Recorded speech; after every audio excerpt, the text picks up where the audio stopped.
Take two. We are back. 300 episodes. 300 and a half since we just had to restart. Ruined my first 5-second intro, but it's cool. Listen, how are you? How you feel? 300. That's big. You've been waiting for this. You talk about this a lot. I'm going to stir my tea and let you get your intro in. I don't really have like an intro. It's just been 300. Because I got some things on my mind today. Oh, yeah? Yeah. Oh, we get right to your thoughts. I don't really... we seen all the comments. They didn't think we would make 300. I didn't pay any of those comments any mind. Oh, they or thought any we was theory. over. They thought we was over at 55, Rory. They thought we were over at 2. You know what I mean? They thought it was over. Here we are sitting on top of 300. Yeah. Thank you to everyone on the team. You guys are appreciated. Couldn't have done it without you. You guys look thrilled. Yay. Julian looks amazed right now. Going through all 299 episodes. My only comment was going to be, it would be 350 episodes if we accounted for all the shit we had to cut out. That too. Yeah. We have like full episodes. We have episodes and segments that we've had to scrap that have, quite frankly, more often than not been my favorite parts of the show. But you know how that goes. One day, like when we're all retiring and going off into the sunset, we should leak all the episodes that would get us canceled. Yeah. Just as like a final hurrah. Nah. Not even paywall it. Just put them out. Yeah. I mean, I've tried to fight to put some of those out in the day that they happen, but you know. I still want to put out the Candace Owens episode. No, that's the only one I don't want to put out. No. I thought that was a great conversation. All right, fine. That'll stay behind a paywall. But 300, cool. We don't really have any balloons or celebrations, but you know, I guess we should celebrate in the moment. My therapist says I don't do that enough. I don't celebrate in the moment. Yeah, we should really take a step back and be happy of our accomplishments. 300 episodes. That's a lot of potting. That's a lot of talking. A lot of not including Patreon. Right. No, that's just a lot of talking. A lot of audio. A lot of time in front of the camera. But it doesn't feel like 300 though. Like when you put that number on it, it's like because we record so many other things and you know, it's like 300 doesn't even seem like it's like no, it's more than 300. Yeah, I'm counting in years at this point. Yeah, episodes I don't even really particularly. Yeah. Well, and also it's 300 regular episodes. We've obviously put out over 150, 200 some odd Patreon episodes at this point as well. So that, you know, all available patreon.com. So if you want to get 400, I like the plug. 400 plus something episodes, those are all there. But yeah, I don't really have much as far as celebrating 300. I mean, I guess, I don't know. Do we think back at all our amazing moments? I hate doing this shit. What are your guys' highs? I feel like we have to talk about it. I mean, thank you to all the listeners for listening for 300 episodes. Most importantly, thank you to all the listeners, everybody that comes out and supports us, everybody that comes to the live shows, people that interact on social media, whether it's good or bad. We appreciate all of it. Yeah. Sometimes I appreciate the negative comments. Why?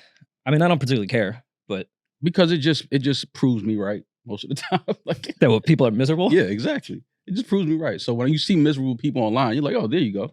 They caught someone this past week that was complimenting our last episode and, you know, being a father and that whole conversation that we had on Tuesday. Mm-hmm. And they found like an old clip of him. I don't know, it was on Twitter Spaces or what it was. He was like, they not lasting more than 55 episodes. They're done. I told you, that's the gentleman I was talking about. That's exactly who I'm talking about, him. And then he said, facts can change. That was his reply. Facts can change? I thought it was funny. Facts can change. I like that. Because facts can change. They can. Facts can change. But it wasn't a fact when he said it at 55. No, that wasn't a fact. But facts can. He's right in saying facts. That is true, because it's not like the basis of science. Facts can change. What's at one point has been scientifically proven to be true, therefore a fact, over time has changed. Like the Earth, or you know, the Earth being the center of the universe. At one point, they believed that. We scrapped that episode. That was the fact, and then it was proven to be wrong, and then the facts changed. Well, no, we're agreeing that facts do change. No, I know. I'm providing it like wasn't more a scientific fact that we were done. Well, no, that wasn't science. That was just a dumbass with a Twitter account. Fauci never said that. And Fauci only says scientific facts. Exactly. Well, he's a fan now. I don't want y'all to shit on him, but he might have watched it at episode 50 and felt like the shit wasn't going nowhere. And then after a while, we have gotten. First of all, this is 300 episodes. We have gotten better. Like that's like we've grown. That's subjective. I can't. Agreed, but it's fine that he wasn't a fan and is now. I think that's great. Thank you for coming on the journey and giving us more grace. And now you like what we do. Hold on, let me start. But to say it was a fact at 55, like in the confidence in what you said, he's like, no, that's a fact. They're done at 55. Yeah, but no one gets on the internet and goes like, just my opinion. I don't take that seriously. No. People on the internet and streamers just scream facts as loud as they possibly can. And for some reason, people think that means it's true. But, world we live in. Julian, your hair looks different. Did you do something? Today I just went, what do they say? What do the women say? Au natural? Nah. AU? I don't want to say all natural. I want to say all like the French one. Okay. You're American. There's no product in my hair is what I'm saying. This is out the shower, straight to the studio. Now you look mulatto. This is what they call it, my natural frizz. Yeah. How long before Roofy. A girl can see you in your natural state? If she sleeps over and wakes up next to me. Okay. Gotcha. She would be so privileged.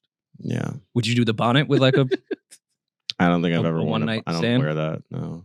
You wear bonnets? Put a bonnet on. Don't need that. Helps you dream better. You don't know you need it until you wear it. I don't need it. Okay. Could be cute. All right, well, 300 episodes. Thank you for joining us along this journey. It's been fun. Yeah. Had some really great moments, some really wild moments, some really interesting moments, interesting guests. Yeah. Had a very interesting guest that y'all will hear from next week. Yeah, I think we should plug it. I think our conversation with Lecrae yesterday that's going to be on Patreon on Monday was one of my favorite conversations we've had in podcast. I had a really, really great time talking to Lecrae. He's a very interesting, very funny, has a great story. And he's talented. So anytime you meet talented people, but they have a cool personality to match that, that's always a fun conversation. I think even the listeners that have been very vocal of not liking guests, which I understand, but there is also a market for people that like guests. I think the people that don't like guests will still like this episode. Yeah. It definitely didn't feel like a guest pod. We're going to start having a guest every episode. Okay. Just for that reason. They don't tell Rogan they don't like guests, right? That's his platform. That's the basis of the show. So we making that this platform. Interviewing all you drill niggas, come up here. Do whatever you want. Yeah, we interview. Just come up here. Chef G would love to have you, my brother. If you have an alleged body, we want to talk to you about the crimes you've committed. Yes, Vlad, y'all watch him. He get 3 million views. All he doing is snitching. Let's start ratting. Yo, so speaking of Vlad, did you see the back and forth with Marlon Wayans? Like, wanted to charge him what, $40K or something for an interview? Mm-hmm. Yeah, I remember that. And that was kind of like the internet went up in roar for. And cool, if that's Marlon Wayans' value, good for him for sticking with it. But I was also like, is a Marlon Wayans interview that sought after? And then I see he just did Club Shay Shay, and it's like 1.5 million in like an hour. Well, that's because I'm sorry, Marlon Wayans. I did not know. I wasn't familiar with your game. Familiar with his game, yeah. Well, I'm glad you said, apologies to Marlon Wayans. But deeper than that, I think that a lot of people forget that Marlon Wayans is a Wayans. First and foremost, that is comedy royalty. That's royalty in this culture. What his family has been able to do over the last 30 some odd years. Not many people can speak to that and say that they've done that. What his older brother, Keenan Ivory Wayans, one of my idols, has been able to do and give to the culture over the years is incredible. And I think people would just get lost in, maybe him not having nothing right now that's, relevant or hot right now. That's not clickable right now. That's why I just wasn't sure if he would be like the hot take guy if he didn't have anything current. But it's not. That's people get caught up in the hot take. He's a Wayans. Like his legacy. He's a legacy act at this point. His history, his stories, his journey, the things he's done, classic movies under his belt. How could you not expect him to have a great interview and a great story? Do you think people expect that now from Club Shay Shay though? Incredible podcast, but I think with the Cat Williams thing, it may have put expectations where each interview has to be extremely salacious. But that's the problem. That's the problem. You can't chase. See, Cat I'm Williams, saying how the fans.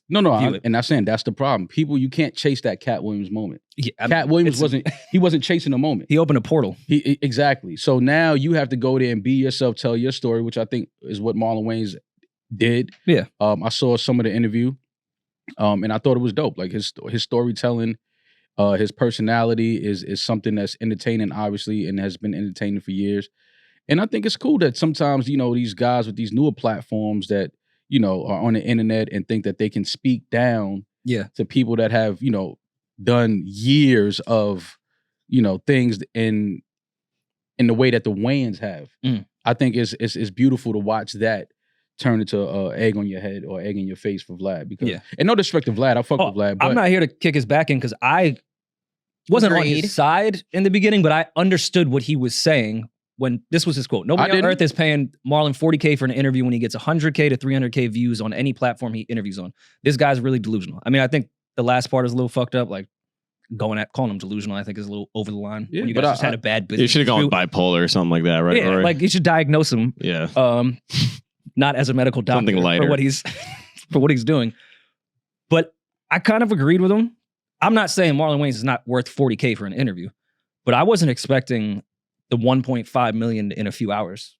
Good. So I'm glad you. I'm not here to kick Vlad's back, and I kind of agreed with him. But now you have egg on your face. No, but I mean, everybody that agreed with Vlad has egg on their face. Yeah, and that's the beautiful part about it. And I mean, again, you lose sight of the guys that have been here for years and have been doing things for years because in the current state, in the current moment, they may not be as hot as they once were. But that doesn't mean that they can't sit in front of you and give a great conversation, give a great entertaining interview.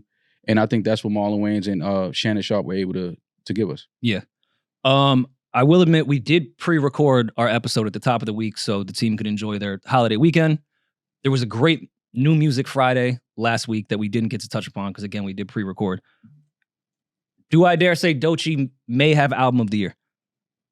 Can we pull up 2024 albums, rap albums? I'm ready to say it's album of the year so far. Rap album of the year. Yes. Okay. Though it is very much, it's definitely a rap album, but it is split with singing. But I'm going to go out on a limb. Can you think of a better rap album this year? I mean, I think it's too soon to say rap album of the year, but I'm not mad at that. It's a really good album. Vince Staples has it for me still. Vince is definitely up there. I think that's a great comparison. Blue Lips, Schoolboy Q, I think is definitely up there, but I'll give Doechiis second. I can't stop listening to this album. Yeah, the Vince album is great, but this Doechiis album, I feel like for the younger generation, this could be their Section 80. Like I already see her mirroring kind of Kendrick's path at the beginning of his career. That's what it feels like to me. And I know it's a crazy statement for an album that's only been out for like 6 days. That's you but putting extra mayo on that burger right there. I know we joke about the word refreshing, but I have not heard something that, to me, I didn't think the landscape had at all in quite some time. Mm-hmm. Like this was such a necessary void that's missing in hip hop right now, what Doechiis did. She doesn't sound like anyone else is pushing the genre forward. I can't say enough about this album. It's a really good album. Alligator Bites Never Heal. I was really, really pleased listening to it. It was fun to listen to. Doechiis is, she's really rapping on that. The production is dope. The skits. She even gave us some of her singing on there, melodies. Mm-hmm. This is a complete project. This is a really, really dope project. It sounds like she really took her time with this. And I think it was the perfect timing to drop this. Caught me by surprise because obviously I know Doechiis is talented, but I honestly wasn't expecting her to give us an album this good. And I'm not here to shit on pussy rap. I love pussy rap. I think it has a necessary place in hip hop. It's great for when you want to go out, party, do all that type of shit. This just showed the separation between the girls that are just rapping for a lick because that's what's popular right now and a real fucking artist. This is what happens when a Bentley pulls up to the Chrysler. Like you see the complete difference in the separation of artistry. No offense to Demaris because I know you love pussy rap, but I can see your face. I can see your jaw tighten up. She loves Chryslers. I know we're not allowed to say it because we have to empower every single woman that's rapping about her pussy. We have to say it's the greatest thing that we've ever heard. Well, pussy is the greatest thing, so. Facts. But I am here to say the separation that you can hear, and I'm sorry that I'm pinning women against women, but I'm still going to talk about a female rapper being a female rapper. The separation is it's not even it's close. Night and day. We can be as frank as possible. It's not even close. This is, like you said, she's an artist. This is art. It's beautiful. The videos, the photo shoots. She did a cover for Paper Magazine, where she took a comments from fans personal and channeled it in a great way. Instead of jumping on Twitter and talking about how wet her pussy is, she did a cover for Paper Magazine and said, "You guys kept calling me a man, so here's the concept for my Paper Magazine shoot." Like, she's fucking incredible. Like, I can't stop listening to this project. I think everything she's done thus far surrounding this album has been incredible. And hats off to TDE. This is what artist development looks like in 2024. Yeah. There hasn't been artist development in quite some time. This is what it looks like when you take your time. Yeah. This is what artists hope to do. Take their time with a project. Take their time with a project. That was photo shoot. Yeah, this crazy. photo shoot is incredible. But this is what it sounds like when an artist, I think, takes their time, is not in a rush to kind of like feed the ecosystem and truly, live in their art and grow in their art. Doechiis is giving us a really, really dope album. But, listening to this, it did give me vibes of like Doja's album, though. Okay. Like the they certainly have a similar cadence. They have a similar sound, similar cadence. Even their tones on some of the records, like vocally, very similar. Also, LaKaylee 47. I got some of those vibes in there as well. Love her. Those are some of my favorite, female artists. But ironically, you're naming two of the other female rappers that now Doechiis has entered this realm where men and women can both listen to this and be happy. Yeah. Which is tough. Like, let's tell the truth. A lot of that women rap is not for us. No, I can listen to it. It's incredible for the women, but it's not for us. Like, if I'm in the car with my girl and she's playing that shit, it's annoying the fuck out of me. Yeah. I'm doing it as a favor for her because she wants to listen. Yeah, this is not awkward if I walk into your crib and this is playing. I'm like, okay. But if I walk into your crib and you got, some of that pussy rap playing, I'm like, I think I'm gonna slide out. I don't know what you got going on here today, but yeah. And I mean, there's plenty of like Griselda shit and more of that boom bappy stuff that I know women don't want to hear at all and get annoyed with us when we listen to it. Yeah, but that's where she's gonna be so successful because, like Doja, she's a female artist that both genders, or they gender too, we'll include them, can all listen in a car and be happy. Yeah, which is very rare to find these days at all. But male or female. The self-awareness on this album is really what I think gravitated most to, because there are some boom bappy sounding beats on the first half, but then you get to the song called Boom Bap, and I was like, okay, what is her approach here? And it's her just making fun of like the old head boom bap rap, and it's like, oh, she is just so self-aware of what she's doing throughout this project that like that break between like the way this gets placed, I think are so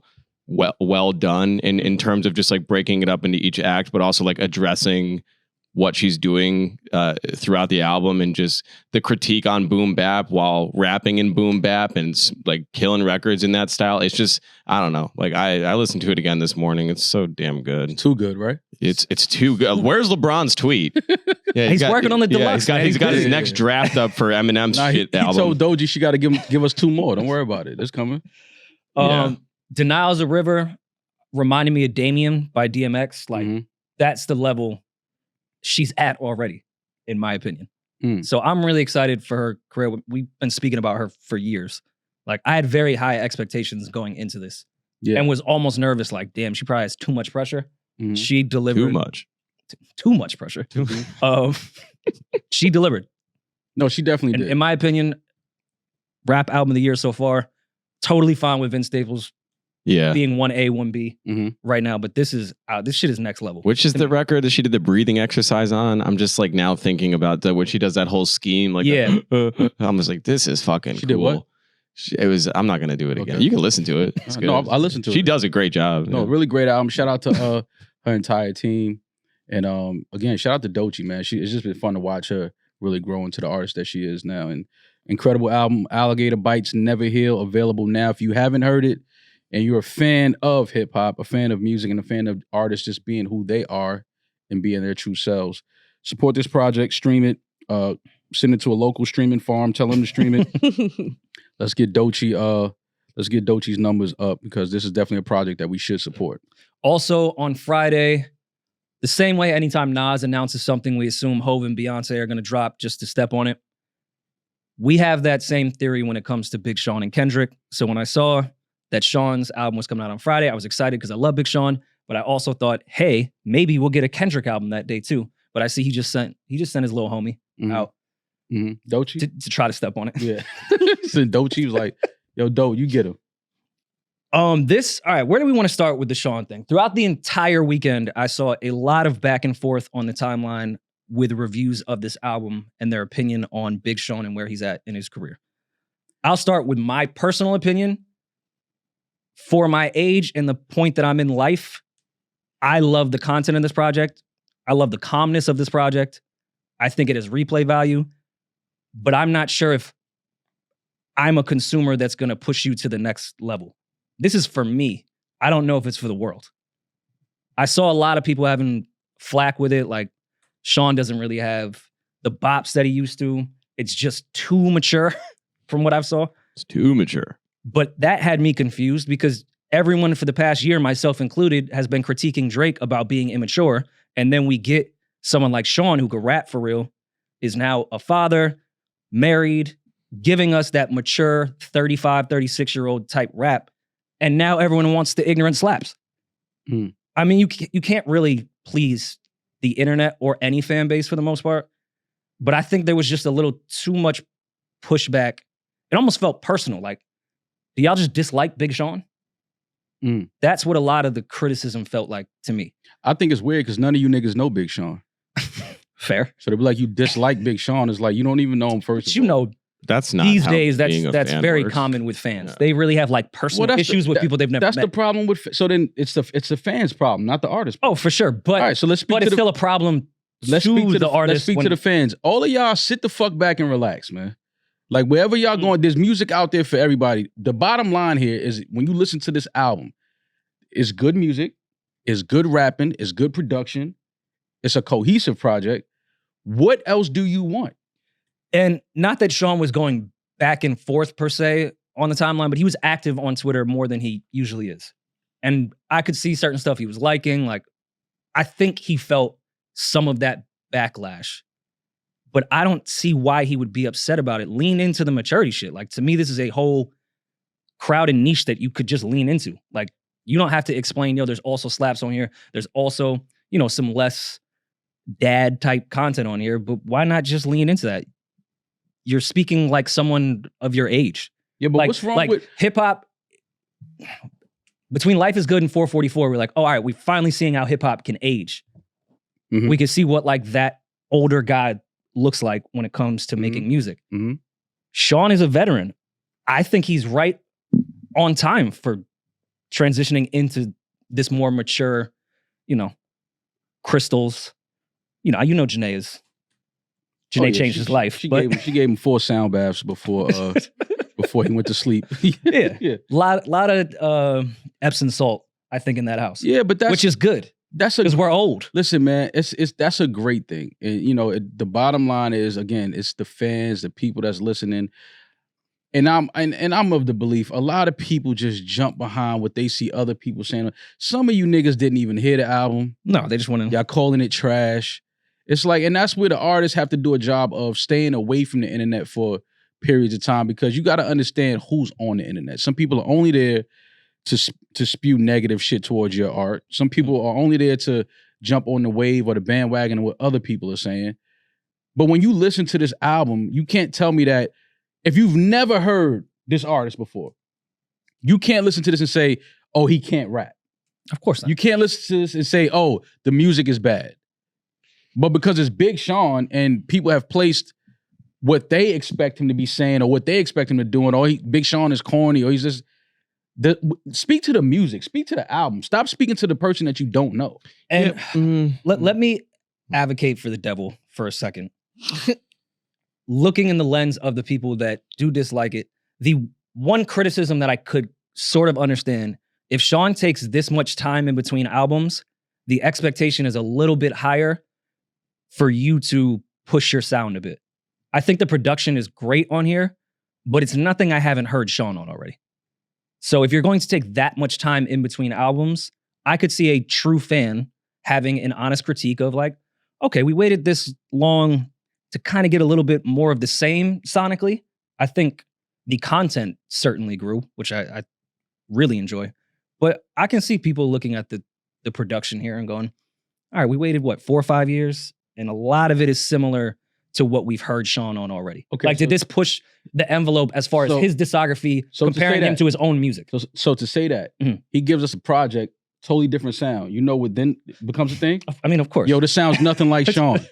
So like, what are you trying to do right now? What do y'all want from these art? Like, what do y'all want? No, but I think I think the album's cool. I think similar to Rory, it's like you're gonna take this long to put out, the same, whatever. I'm not even critiquing the music. I'm more to what Mal's saying from the fans. Like, well, if the fan's expectation is set by the artist, Big Sean has 2 former number ones, so he, like, for better or worse, that's the expectation. People expect, that caliber of music, that caliber of success from an artist that's done it, not just once, but, a couple times over. He was at that time with the Good Music album, like, he was the man behind Jay and Kanye. I think it was safe to say, like, Sean, on those 2 songs he did with them, he really held his own. So, like, he put himself in that class. Well, he deserves to be in that. So I think that he did it. Like, I'm not saying, the fans can decide whatever, but he earned it, put himself there, and he fucking succeeded. So I think when people say, like, okay, it's pacing to do 24K first week in sales, I think there is whether or not it's the fans believe it or the fans are starting the narrative or not, there is a conversation to be had. Okay, it's like, okay, then what is the disconnect? I think because this is the Big Sean that we know and love, but something's clearly different here. I think Big Sean, I think what happened here is this is probably our first time seeing Big Sean where we probably can't connect him to a crew or you know what I mean? Like post artists that are like, I think this is. Did you not feel that way with Detroit too? Because it was still in a similar situation at that point. It was weird with Ye. You didn't see him with Push like that. You didn't see him with Common. But I think with Detroit too, it was because it was 2. So we kind of knew what to expect with the Detroit series. Which the expectation, because the Detroit mixtape to me is an absolute classic. Right. So I think that kind of like, my favorite project. Covered that a little bit. The fact that we kind of already knew what to expect with Detroit too because of first one. I think this one, people can't really connect Sean to, a crew, a label, other rappers, MCs that he's with all the time and has features with. But again, I'm just listening to the music. It's good. It's really good songs. And the joint with him, Kodak, the This and That record, fire. And Million Pieces record with him and Larry June and Tiana, the Break the Cycle record with Charlie Woods, like, it's dope music on here. So when people say, it's trash, I'm like, what do y'all want from Big Sean? On Up is fire. And there is some bops on it. Not to say that they may be the elite Sean up-tempo stuff that we know, because that is something Sean has mastered in the last 15 years. But I think the Cash Cobain record is fire. Okay, I think the joint with Gunna is fire. Like, there's other shit on there besides, hey, I'm a dad and I'm spiritual and I'm just trying to figure out what's going on in my 30s. Okay, but let's stop talking about the album and the songs that we like. We all agree it's a good album. What is the disconnect between Sean and now? Like, let's remove the music from it. What is it about him? I think once you're a rapper and you cry on social media, it's hard to come back from that. Did he cry on social media? Yeah, he got up, like he was streaming, listening to the album, and he got up and like, well, I was like, oh, you can't. That's not the disconnect. No, but that's that. I would say Kanye's cried on shows all the time. Yeah, but Kanye's a different. Kanye can do. He clearly can get away with a lot. Yeah, we've seen him say anti-Semitic things in Adidas. We've seen him cry. Kanye can do. He can do whatever. Matter of fact, if Kanye don't cry, it's a problem. But so you're saying Sean should have went on that stream and said, I think Hitler's a good guy. I think that's crazy. But I think Sean, he's just maybe a little maybe too emotional right now. But I feel like Sean, even though this has been deemed the mature album, Sean has always talked about a lot of the subject matter that's on this project his whole career. No. He's been a very emotional dude. And even before Detroit 2, he was vocal on that press run of some of the mental health stuff he was dealing with. I think the disconnect really did come from, one, the Good Music breakup, and then Sean disappearing so much. Because even between Sean's album cycles, you mean becoming a better person, becoming a dad, taking care of taking care of himself. That's what he did. Yeah, but but we don't care about that. We want music from you. It is fucked. But like those moments and disappearing and taking the time to really work on yourself and heal yourself can, in turn, hurt your career. Yeah. That's the truth of the reality. Insane. But that's, I mean, we say it all the time. We love so-and-so when they get a breakup. They're about to drop the hottest album of all time. Like, artists make their best shit when they're going through the worst situations in their life. And Sean went from being very public with his relationships. He was dating 2 huge people. One pop star, one actress. Ariana. He was always visual even in between album cycles. He would still do features. Sean was in the mix, whether he liked it or not, when he wasn't putting an album out. There was no disconnect of where Sean was and what was going on. Features and shit like that. Yeah. And also, let's be truthful here.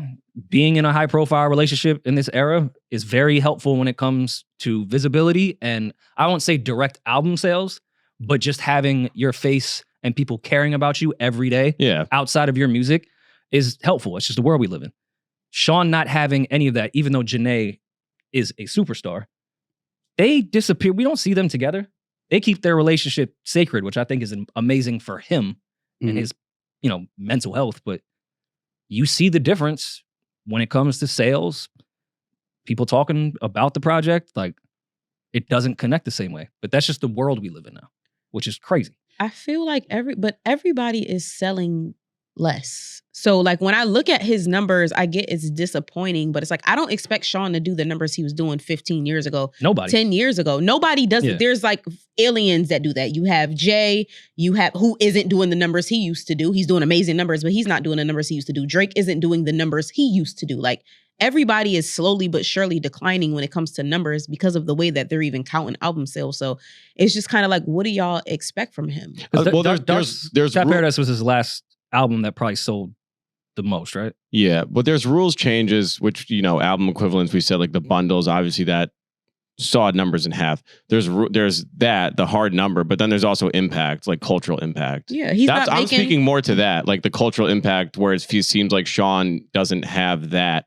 anymore. Because he's not making songs for kids. We've had this argument before, but I think that kids, and when I say kids, I mean people under the age of 30, 25. They control the music scene unless you're like a huge legacy act. So if you're not making music for kids, they're not playing it. Yeah. Like, you see what I'm saying? So it's just, I don't know. I don't think that Sean is surprised by what he sold being the content of his album. I'm not surprised by what he sold. Neither am I.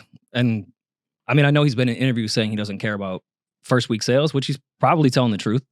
But it's definitely a conversation post-album release with your management, with your label. Yeah. How are we pivoting? What does the rest of my career look like now? Who's the audience I'm trying to target? I think, and that's more what I'm speaking to, is I think they haven't identified what is the demo and how should they market towards that demo. Because right now, I think Sean is still being marketed as to the younger crowd because it's rap, but that's not his demo. Who else would you guys consider would have the same demo as Sean? Like what other artists would you say? Larry June, in terms of age, not so much like, lifestyle. I think Larry has done a great job with the youth. Like his fan base is super young, which I think is amazing, especially with the type of music he makes. You figure the young kids wouldn't like that type of shit. We would like that type of shit. Mm-hmm. So he's done a great job connecting with the kids. And, kids now are more positive than we were. So they connect with Larry Jones. He's a very positive human being. Like they like him as a person too, outside of the music. Mm-hmm. Sean, I would say, is kind of where super, but I'm the demo and my generation is not very positive. I think Sean still has a younger demo though than you. He's definitely 30s. I think. I don't know if the 20s would be his highest at all. I would probably say 30 to 35 would probably be his main. Yeah, I just think that is, again, man. I'm just listening to music. I don't get caught up in all the other shit around it. The music that I'm listening to, the project, what I heard from Big Sean was really good. Dope songs on there, good music. Still gives great bars, cadences, flows. I mean, again, sometimes things don't connect. That's part of the music business. That's part of any business when you're selling a product. Sometimes things don't connect. But I think for me personally, I think I would attach it to, from what I can see, him not having that crew or that, you know, that team of other artists and rappers behind him that's kind of, you know, I think to me, that's the only thing that I can pinpoint and say maybe it's that. Maybe he's too much of a loner now. Maybe he's too, you know, kept to himself. Which is cool. It's just where I think it's fucked up from the fans is when they try to discredit his entire legacy. Which is and like who Sean has been. Insane. People have very short-term memory. But I think Sean is in a better position than artists that are outselling him. He's on pace for what, 24K is what they said? It's not official, but that's a prediction. There's artists that sell 60 to 80K that can't sell a fucking concert ticket. Right. Sean can do 24K and is going to have a sold out tour because of the fan base that he has built and the core fan base that will always support him, even if it only reflects 24K sales with streams. You'll see a big difference with his concert versus someone that'll sell 80K. Right. And can't get anyone to be like, yeah, I think I want to buy a ticket and a t-shirt to go see them. No, because they're just part of the new algorithm, the new playlist. Oh, I like this song. I like this artist. But they'll be replaced with someone else on that playlist tomorrow. Right. Sean, even at 24K, still, to me, will be just fine with what he's done his entire career. And Rory and I have spoken to this quite a bit. I feel like we always end up talking about Sean in these conversations. But he's sitting within his own home. There's a gold mine between him and Janae, that 2088. I mean, can't wait for that. Who's to say, you know, that's the recipe for success is the two of them. And however they want to work that out, if they want to keep, you know, their relationship a relationship and not make it a business relationship, then, you know, but we do know that, and Rory and I both agree that would be probably the best thing for him to do in terms of just like injecting himself back into the scene. Yeah. But again, it's also tough too of both of them being solo artists. I'm sure Janae has a plan for what she wants to do. Yeah. And tying those two things in together can sometimes take 5 years because I have to do my solo album cycle. Janae has to do her solo album cycle. Then maybe we'll have time for this. Like, I mean, that's a 5-year process just because you both are solo artists. That's not a bad idea. It's a very, you know, unique thing that they have, obviously. And then the album that they did give us was some classic music on there. So that's not a bad idea. Put out solo projects, go on the road together. Yeah.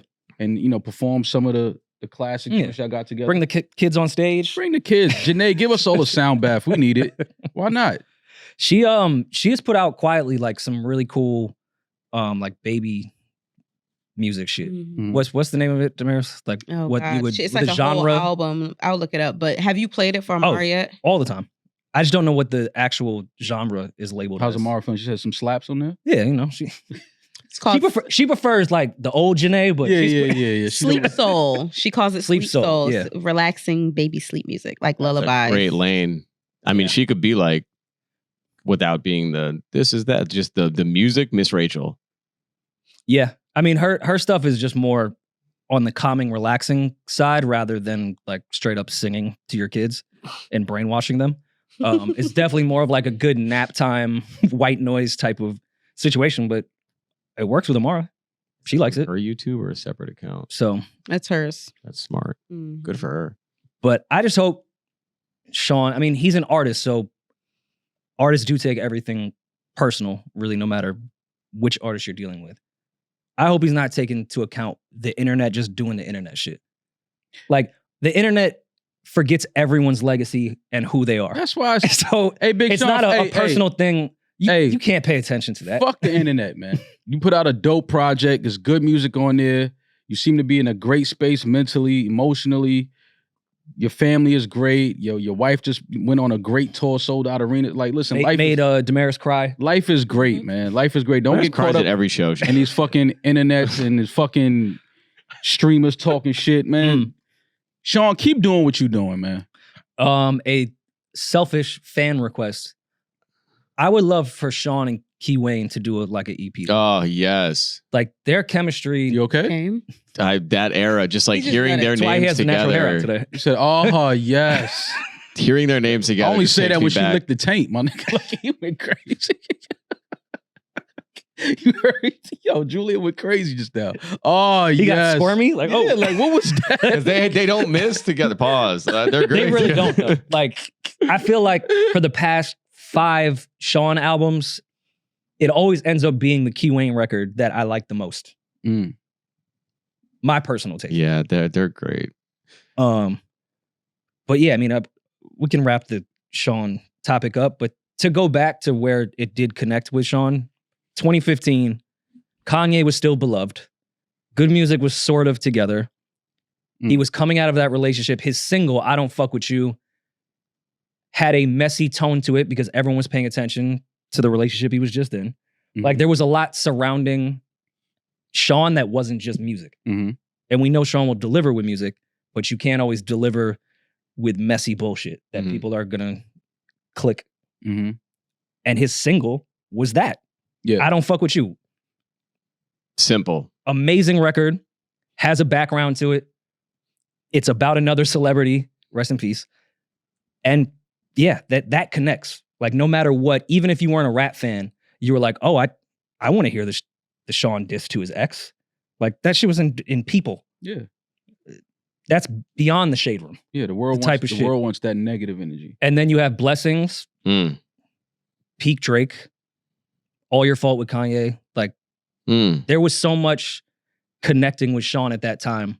All he had to do is what he does best. Play No Games. Just deliver music. Oh, come on. Right. Yeah, Play No Games was fucking. I know. You couldn't go outside without hearing. Come on. So, even though the one man can change the world, I'll even let that one slide at that point. Yeah, you need that message. You need some. I don't. How do you go from I Don't Fuck With You to John Legend? Oh, one man can change. It's like, all right, like, thanks. That's something. Why'd you sound like Elvis? That's what's that Jay-Z midlife crisis song? Forever Young. Oh, stop. We love Forever Young. That's where I had one man can change the world. And it wasn't even Sean. I liked his verses. It's just sometimes when John Legend gets too much in that bag. They let him run on that. I can't, like, this is a little too cheesy for me. Yeah. But I feel the same way about Hove and Forever Young. Like, get this midlife crisis, end of the concert song, the fuck off my iPod. But it hits at the end of the... Didn't you go to the concert? Yeah. It hit, didn't it? I tried to beat traffic. That was a graduation song too. They beat that shit to ground at graduations, like every... Forever Young? Yes. Really? Yes. I've never seen that played at a graduation. That and that As We Go. Well, yeah, that's I don't know what song that is. We Remember. We Remember. That's the graduation song. That's a graduation song. These two were the graduation records, those two. But I had not graduated like during this era, so... You didn't graduate. I know, that's what I'm like. I wouldn't have gotten to this point. I was still on the other song from high school. Rory would hit the stage. They would have played "Get the Fuck Out of Here." Wrap it up. I Don't Fuck With You. I Don't Fuck With You for sure. But yeah, I still. I mean, I know it's only been a few days, but I still have Sean's album in rotation every day since it came out. Same with Doechiis. I thought it was a great New Music Friday. I feel like was something else came out too? I was about to say, was there any other projects? I was kind of wrapped up with those two last Friday. Cash Cobain. Yes. The Bronx Legend, Play Cash Cobain. Love that album title. He dropped his first album, 19 tracks. Some dope features on there. Does the Bronx get to claim him completely? Absolutely. He wears a lot of Queens merch. What do you to mean? the point that he had to go on Twitter and say, I'm not from Queens, I'm from the Bronx. What Queens merch did he wear? All the Slowbuck stuff. So does that mean he's from Queens? I mean, his 3 hat is pretty much a Slowbucks hat that says Queens. He wears it all the time. He's from the Bronx. Legend out there. Bronx legend. Anyone that does anything in the Bronx is a legend. Well, yeah, naturally. I just love what Cash is doing on a run with the whole sexy drill sound, sexy drill wave. You know, it's injecting some positive energy into the whole drill scene, and it's making it fun. It's making, you know, guys are dancing with girls. Guys want to, you know, it's giving that whole vibe. It's like this is their R&B moment in the drill party. Yeah, completely. And I love what Cash is doing. I think it's entirely necessary. Carving his own lane. And this album, Play Cash Cobain, is a dope listen. I love the fact that he came out and said, you know, I don't make music for guys. Like, let's get that straight. Like, I don't make music for y'all. This is for the ladies. Love that. And I think this album is dope. I think that his team should be very proud of what they did, what they put out.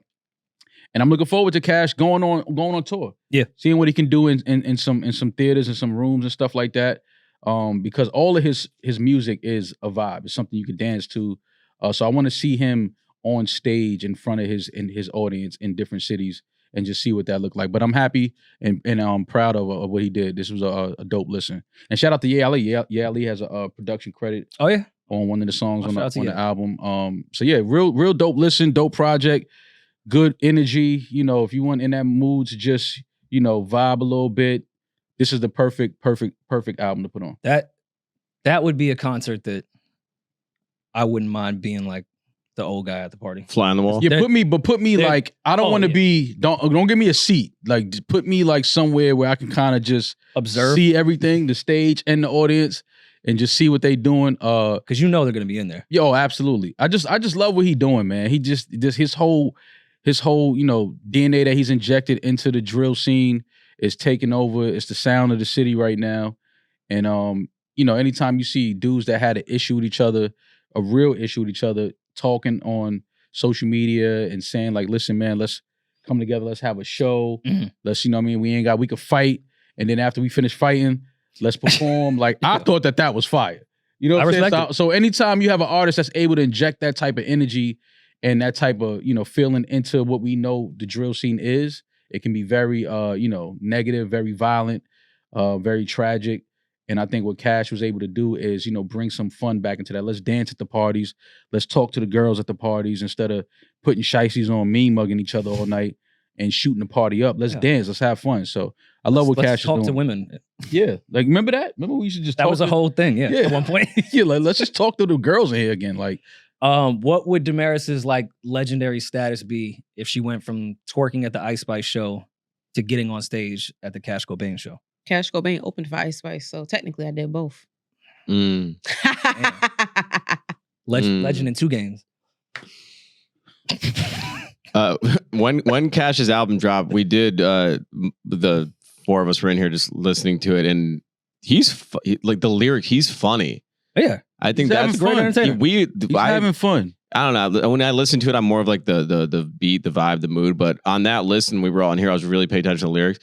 He's so fucking funny. I hope he does something in comedy, or if he has time to do like a mic or just like a sketch thing. His writing is so funny, and he makes it sound cool. Yeah. he's in a moment of just having fun, man. And I think that's dope to see the young cats having fun again. So yeah, play Cash Cobain, available now. If you haven't heard it, give it a listen. I think you'll enjoy it. It's a dope project.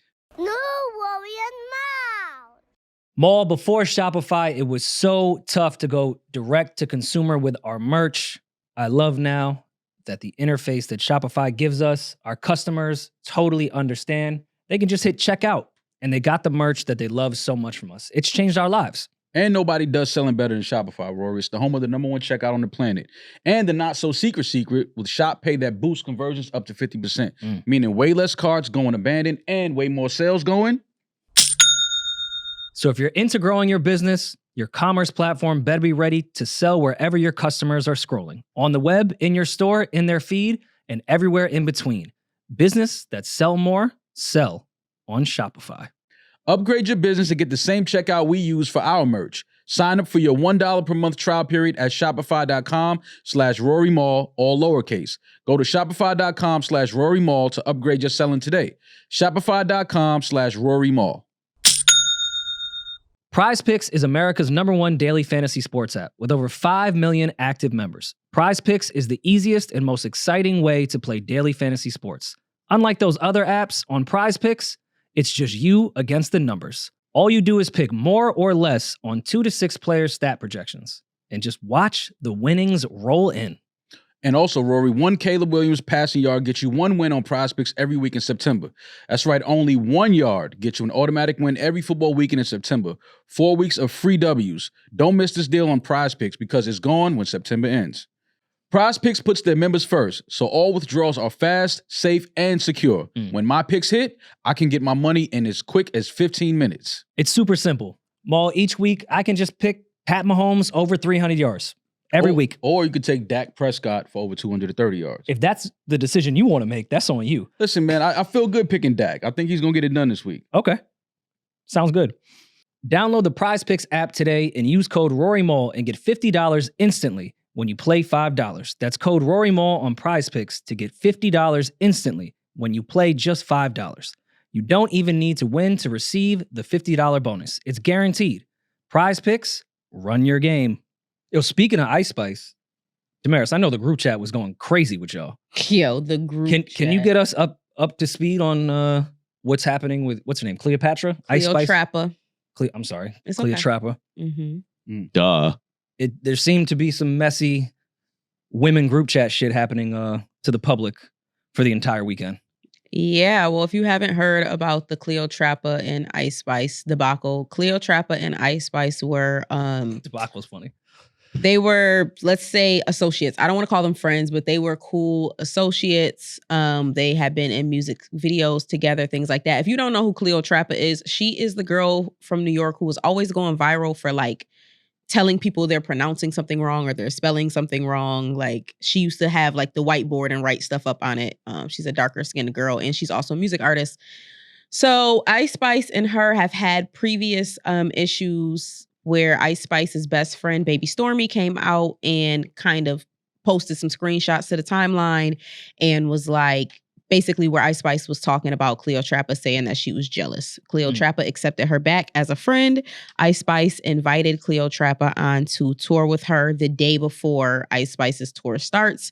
Cleo Trappa asked her, hey, what do I have to pay for on this tour? And Ice says, nothing. You're good. You're my friend. Everything's on me. That's nice. That's very nice. All right, we're off to a good start. Yeah. Yeah. So Cleo Trappa. Then a chicken salad came in the mix. Cleo Trappa goes. Everything was fine till that salad. Oh, there's nothing like breaking up friendships when it's time to eat, right, Rory? But you know, they're young, so they don't see those signs yet. They'll learn with age that anytime a chicken salad gets between friends, a fallout's gonna happen. Exactly. You know. Go ahead. I'm sorry. Basically, to make this a very long story. Wait, they're really short, beefing over a chicken salad? I thought. Go ahead. Is this I'm going to say, Mal, I have no idea what they're talking about. Okay. I'm just going to let this If play only out. there was someone on the podcast explaining it.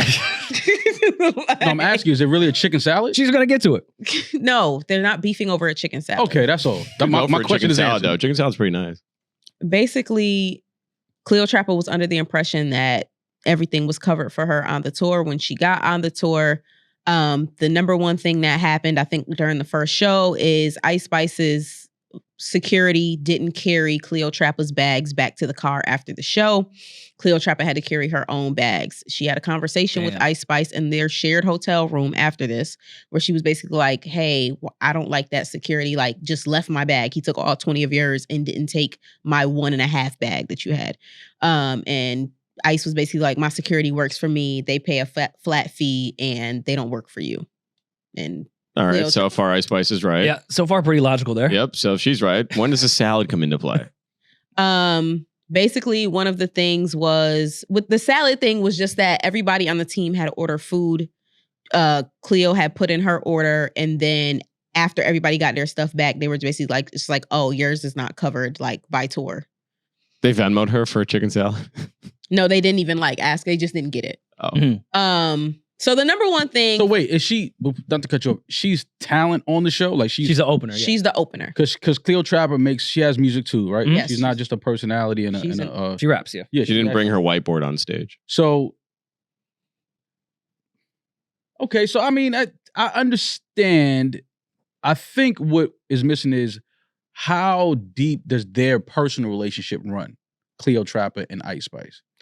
From what I hear, that Cleo said that they were never friends where like they were chilling in the house, like with no makeup. It was always just kind of like out. You know, we all have those friends. It's like, yo, I'm doing this event, come through, or I'm doing this event, come through. Okay, so they were social. They were they were social. Okay. There's a work relationship. Yeah. But obviously close enough where it was, hey, you're coming on tour with me. You're going to be staying with me, basically. So that's close enough. That's what Ice Spice told her. Yes, basically like, I'm covering everything. Now, Cleo outed, I mean, if you're in the scene, you do know this, but Ice Spice and Riot are dating. Cleo outed that. What? Yeah, a lot of the fans didn't know. So still playing with them. Don't play with them, Riot. And by them, it means never mind. Just her. Anyway, at one point, Riot came on the tour. Was Riot's salad covered? Oh, his salad was covered. It's covered. All right, cool. Yeah. Actually, he has 50% pub on all that. His salad, double chicken. Yeah. He might have got extra shrimp in it. Here go two more. He ate Cleo Trappa's salad. That salad was almost too good. Wait, so on tour, I'm sorry, because I really thank you. You're being great. So on tour, Cleo, Trappa, and Ice Spice are sharing a room. Why wouldn't Riot and Ice Spice share a room? Riot wasn't on there at first. Damn. When his tour bus caught up to them, then he started. Caught up? Why was he in a different city? But I don't know. I mean, it happened. He's a mogul. He's producing for other people. At the end of the day, he ended up staying in Ice Spice's room on the tour bus and her room in the hotels. Apparently, Ice Spice's manager was supposed to contact Cleo's manager to let her know she had to get her own separate room, even though she had previously been told that everything would be covered. Nothing has been covered so far. Literally nothing is covered other than her traveling on the tour bus with them.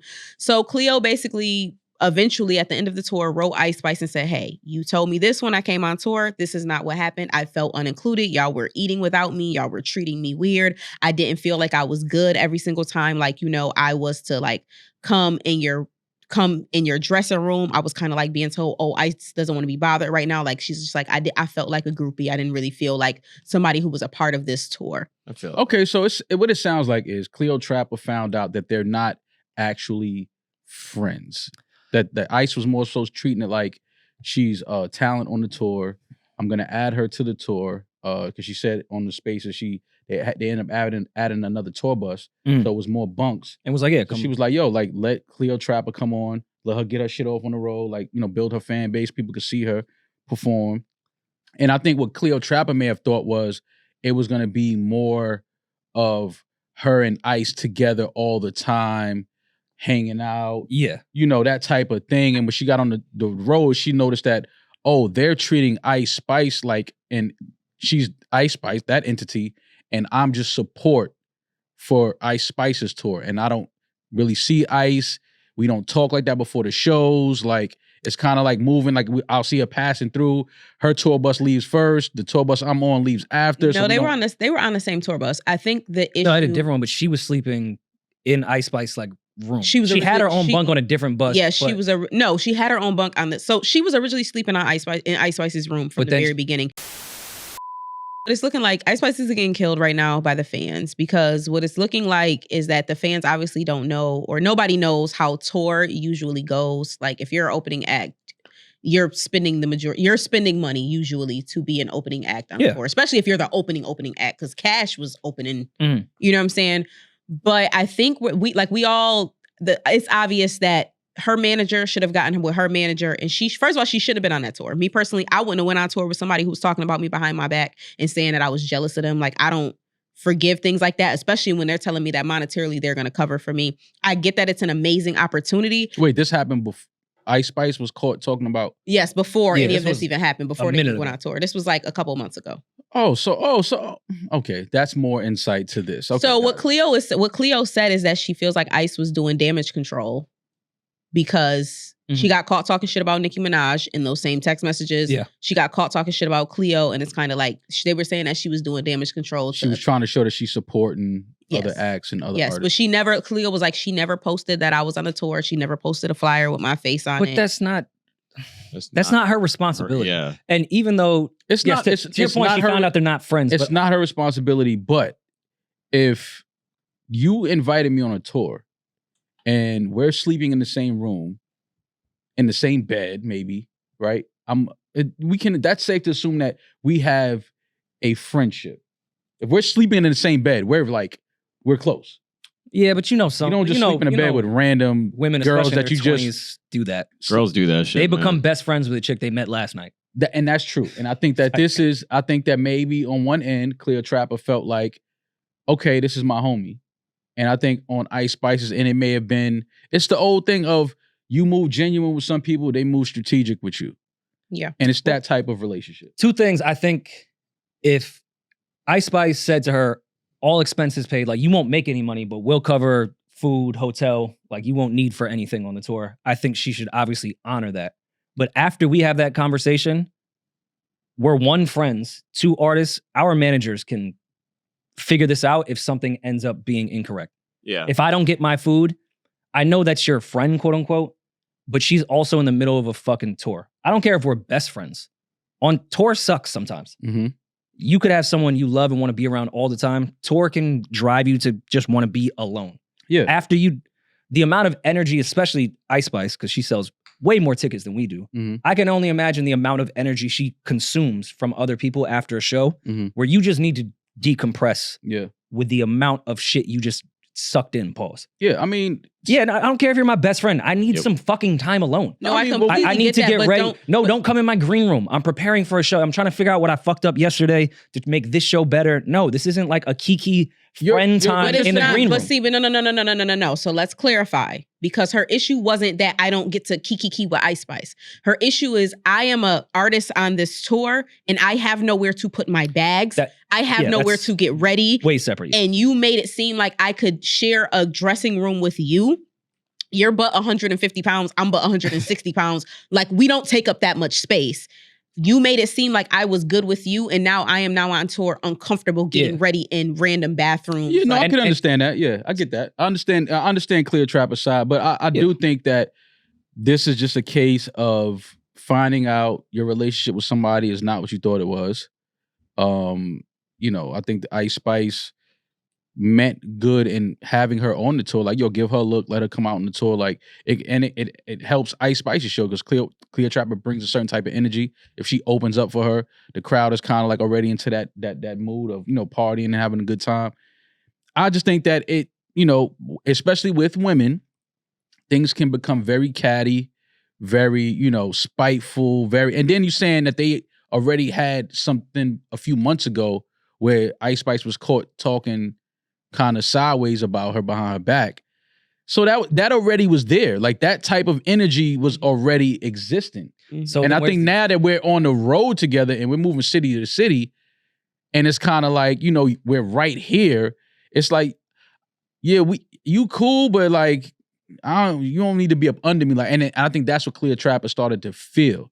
And Ice was probably moving like, you know, I'll be with Taylor Swift. I'll be, you know, like, when it's convenient. She probably felt like, you know, like I'm a superstar. Like, and you're just, and Cleo Trappa probably felt that, like, okay, this is Ice Spice, she's a star. I'm just here to kind of like, you know, warm the crowd up and get them going for her. Yeah, and I mean, I don't know. I listened to it. So when Cleo Trappa was posting it, I was listening to that shit in real time, 4:00 in the morning. And for the vibe that I got from her was just that her issue was you didn't make sure like everybody else, even I know you can't make sure I'm good because you're a star. Yeah.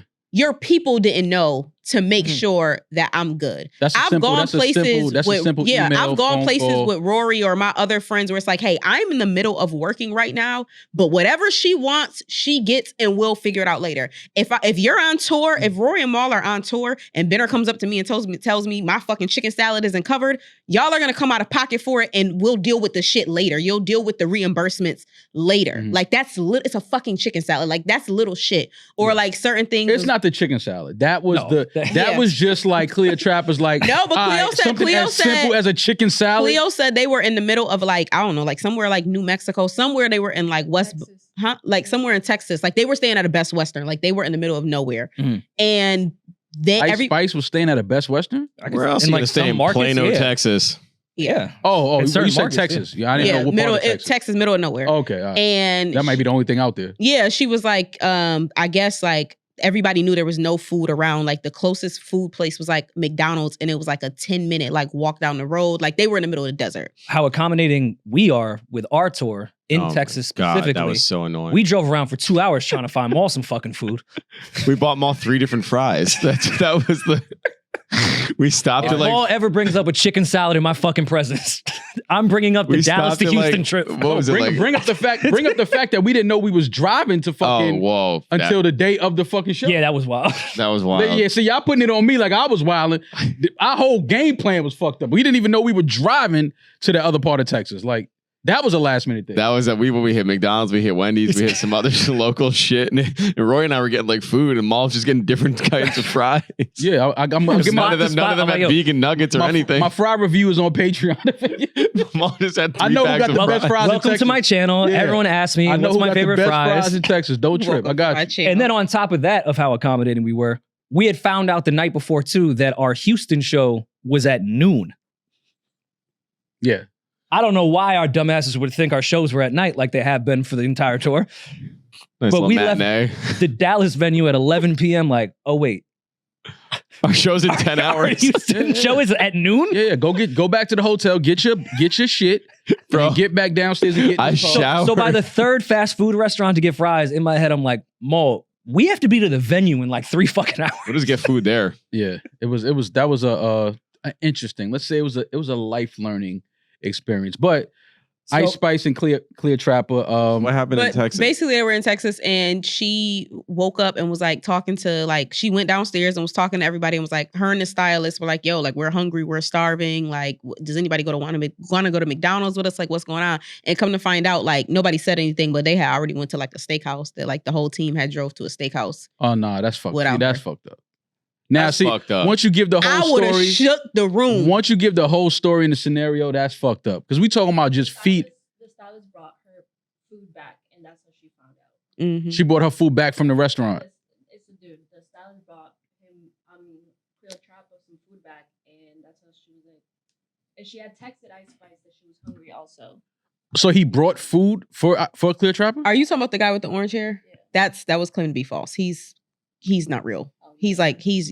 But no, basically they eventually found out. He's not real. He don't even exist. No, he's not. He's AI. Conspiracy theory? When there's big like stories going on TikTok or Twitter or whatever, some people who are losers will like insert themselves and say, "Oh yeah, I got the real story. I'm this person." It's like, no, you're not. Oh, like, okay. They're doing it. I brought her the food. Yeah. I have the receipt. But basically, right. she found out that they had went to a steakhouse without her. So nobody brought her food back. I don't know. Nobody brought her food back. Damn. That's fucked up. That's fucked up. Because we're talking about something as simple as just feeding people. That's basic human. That's basic, like, it's shelter, food and shelter is like basic on tour shit. Okay, but that's where if like communication breaks, say I'm like the PM of this entire tour. I know I'm responsible for everyone on my call sheet. This girl's not on my call sheet. She's not my responsibility. Someone should have told me that she's part of this crew. Yeah, but because you can't get mad at a whole production team or whatever to go get food. No, but don't do that. Don't play semantics. That's not semantics. If we're in the middle, that's Ice Spice's fault, but not the team's fault. If we're in the middle of somewhere in Texas and we know that nobody has ate because none of us has stopped anywhere to eat, and you're in Ice Spice's room, no, that's crazy. Y'all are like, yo, we about to go get something to eat. You think because somebody's name is not on my fucking sheet that I'm gonna be like, yo, I think all right, well, they got to eat whatever they can. No, I'm gonna be like, yo, before we pull off? I'm like, yo, they not hungry? Ice Spice, as a friend and someone that invited her, should have been the one to text her and be like, yo, we're grabbing food. But that's the team. Nah, I'm here for a gig, and this is who I'm responsible for. This is what my role is. But I gotta go feed my team that I'm aware of. You just added this girl the day before. I don't know her. Yeah, but let's not act like. But they were but that was like 12 shows in at that point. Yeah. Y'all, like, the team is the team at this point. And we know each other. We moving city to city. Everybody know each other by first name. Like, we not going to play the semantics game because somebody's name is not on the list. Doesn't mean, like, yo, when we going to eat and we're in the middle of Texas and we know everybody's hungry, we not leaving somebody at the hotel and they're not eating. Like, that's crazy. And I'm saying, again, say you are, like, the PM of this shit and you have your production team group chat that y'all have been in a group chat well before these 12 shows. Y'all have been preparing for this for a month prior. You've done rehearsals. I know my team. Ice Spice decides to add her homegirl the day before and doesn't brief me and doesn't really tell me what to do. Why you keep saying the day before? And it was because it was. But this was 12 shows in. And no one said anything that this girl's part of the fucking tour. Like, you can't get mad at the team. If somebody's on stage for 12 shows where you're a production man, you don't know that this person is a part of the fucking tour? Should I grab her cell phone number and remind her every time we need to eat? You should be like, adults? Yo, so she's on she's on for the rest of the tour. All right, cool. Let me go introduce myself. This is my number. If you need anything, text me. Let me know. Whatever you need, I'm here. And I'm saying the communication breakdown. No. She's a part of the show. I'm hired by Ice Spice and Jimmy Henchman's son. Those are the people I speak to. Yes. If you need me to take care of this girl, tell me. Rory's right. 12 shows in? Yes.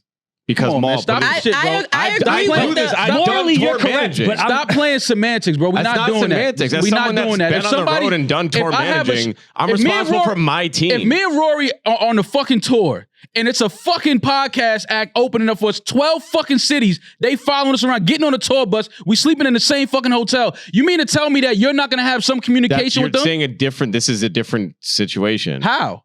Because, okay, so in this case, like Cash Cobain was the opener. Cash had his team, his crew, the people that were managing him. Yeah. This girl, if I'm the leader of Ice Spice's team and her people, this girl's not on our team. I don't know. Where's her representative? Where's her tour manager? Where's her road person? This isn't my team. That's whoever she's with. She's takes care of her. But she's not. But this is the thing. She's not with anybody. Well, she's not my fucking. She's not my kid. But okay, it's not about being your. Okay, and this is where it's on Ice Spice, because when you tell your friend you're good, your entire team should know. Hey, make sure she's good. It's definitely on. Yeah, but no, that's what I'm saying. That's what we're it's saying. I wouldn't put it in the tour manager. The tour manager shouldn't go up to her and be like, "Oh, hey, like what we're gonna take." No, I'm taking orders from the fucking star, the artist, the face of this whole fucking tour. Right. If Ice Spice said, "Yo, I know this is random, like last minute, my friend's tagging along, just make sure she's included with that." Bet we can make sure that gets taken care of. No, for sure, it's definitely all right. But if there's this girl just hanging out, I'm like, okay, she has to have a team somewhere. But hold on. Well, first of all, they knew she didn't have a. If Ice Spice's team knew that she didn't have, how many shows did Cleo she did the whole? I think a whole month run. I think it was ended up being like 15, 16 shows. Yeah, come on, bro. There's no reason why whoever's in charge of Ice Spice and making sure her tour manager is no reason why, or her road managers, no reason why she should not have communication with. And on top of that, they came to. She didn't say, "Hey, Ice Spice, can I go on your tour? Can I go on your tour?" They came to her and said, "Hey, Ice come Spice on is wrong. tour." We agree there. Ice Spice came to her and said, "Come on." So I'm gonna speculate. Team. How do you? First of all, no. Before you even go there, you're saying Ice Spice asked her to come on tour, not the team. No tour manager is saying, "Hey, Ice Spice, bring this girl on tour." For everything. You don't, but see, that's just not how that works. But I'm not talking about the tour manager. I'm talking about Ice Spice's manager or Ice Spice's label. If you think that Ice Spice just decided, hey, bring this girl on tour. This is Ice Spice's tour. She doesn't even know how it works. No. Somebody behind the scenes was like, hey, we need to either do image cleanup, or we either need to sell some more tickets, or we need to do something. Both parties have agreed in one thing, and that was Ice Spice asked that girl the day before tour to come on. There wasn't a sit down. There wasn't management reaching out. Ice Spice went to her homegirl and said, "Yo, do you want to come on tour? We have an extra bus." But the way that their friendship looks, well, I mean, I don't even think that it was. I can't speak on that. But what I'm saying is, the way that their friendship looks, it doesn't look like, yo, I want to give my friend a look. That's not what this entire friendship even looks like. This looks like Cleo said, it looks like it was cleanup. It was image cleanup. But some accountability, and not to say that she shouldn't have been taken care of when someone says they're going to do that. There's no accountability on her already seeing those leaked text messages. Of course, maybe I agree. Ice Spice isn't really my friend. I agree. And I think sometimes it's okay to be an opportunist. Opportunity knocks on the door. I get to open up for Ice Spice. She's doing huge venues. Of course I'm doing that shit. Fair. Even though I know this bitch might be a little shady, I'm thinking about my career. Mm-hmm. So she needs to take some accountability in knowing who she was going on tour with. Yeah. And maybe I shouldn't take her word for what it is. Maybe I should dot the I's, cross the T's with my manager and Jimmy Henchman's son. Yeah, maybe I should follow up and make sure I'm okay. You're still an adult, and someone gave you an opportunity. And I get, you're right. What you're saying is correct. But there's one simple thing here. If this girl was on 15, 16 shows, which also only spans over like 17, 18 days. However many days that is. Not that long. You're on the road with somebody for 2 weeks. Maybe 3. Let's say 3 weeks. 3 weeks, fine. Let's say 3 weeks. You mean to tell me that nobody from Ice Spice's team had any type of contact with Cleo Trappa at all? I don't know. But they're sleeping in the same bed some nights? Because to me, come on, man. Like there's like this is my homegirl that's coming on tour with us. Yeah, but that doesn't become everyone's responsibility. No, y'all keep saying this is my homegirl that's coming on tour. If she was just a homegirl that was just like bunking, just like on some goofy shit. If she was Ice Spice's homegirl, which I'm sure Ice Spice has some homegirls on the road with her, they're taken care of. That's a fact. If you go on tour right now, if I go on tour, me and Rory go on tour right now, and I have my fucking best friend come with us, you think that this nigga ain't gonna get a chicken salad? Okay, no. but then wherever we're ordering, he's part of it. What are we talking about here? And again, Ice Spice is a shitty person here. But sorry, anytime Kia was there, I didn't separate the expenses of food at the venue. I apologize. No, that's she got a chicken salad. Yeah, that's what fine. Does the tour manager look like if Ice Spice has clearly made this awkward environment where this girl is halfway in but not officially with the crew? That's why I said it seems and intentional. But then the tour manager, when they go to the steakhouse, say that girl is there. Ice Spice is going to look at that table and say, who the fuck told this bitch to come to this dinner? And then I'm going to be the tour manager. This is why emotions can't play into being a tour manager or someone running a show. But that's different because now if she does say that, I'm like, this girl, y'all are sleeping in the same bed. But you're still wrong. I didn't want her at this fucking steakhouse. Get her out of here. This is clearly your friend. Like, it doesn't matter. We can spoon. She's not in. We can spoon at night. This bitch does not get a filet mignon. Those are Ice Spice's established that as the rule. A couple bitches y'all wouldn't let me buy a filet mignon for. Never. Ice Spice has established that as the rule. We share this room, but there are certain things that I don't want her to be a part of. If I'm the person going behind the fucking town's back to bring this bitch to dinner, it definitely seems you're fired. It seems like, and that was the point. That was the point because Cleo Trappa's thing was, hey, and why the fuck are we talking about this so long? I don't know. Well, because it's not just about the Ice Spice thing. It's about the whole entirety of tour life and artist management. It's all about fake relationships and fake friendships. You mean the music industry? Exactly. Yeah.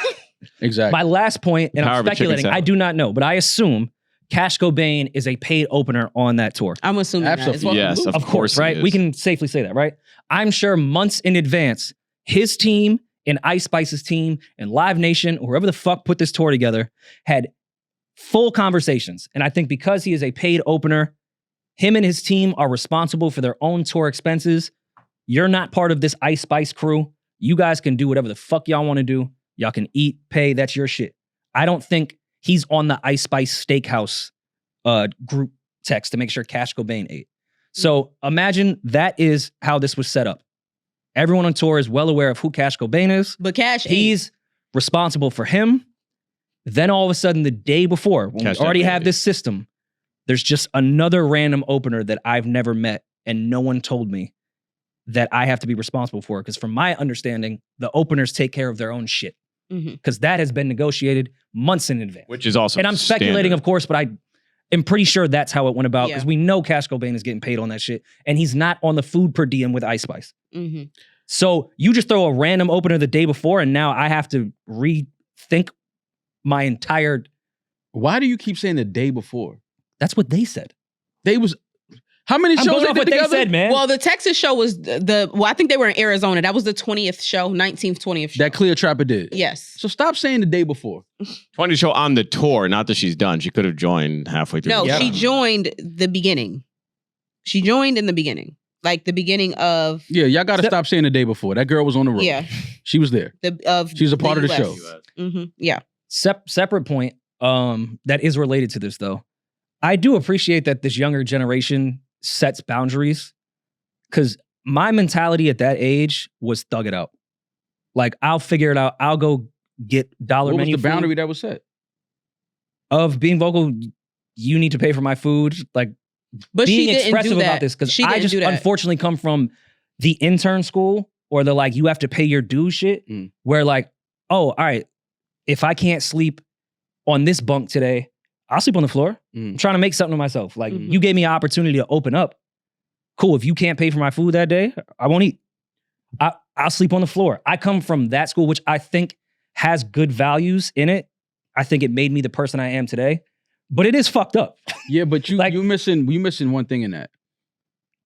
This isn't just some girl that Ice Spice saw online and was like, "Yo, we should get her to come open." She was famous before Ice Spice. She had a wave. She had a buzz, and not only that, they're sleeping in the same bed some nights. Why do y'all keep skipping over that? Pretty early in the because she wanted to touch her pussy. Like, if we're sleeping in the same bed, we have a relationship. We know each other. We're friends. Like, you don't sleep in a bed with some random person. Oh, I've done it plenty of times. Yeah, but then you don't also know just take that random person on the fucking bed without a bonnet. Who are you?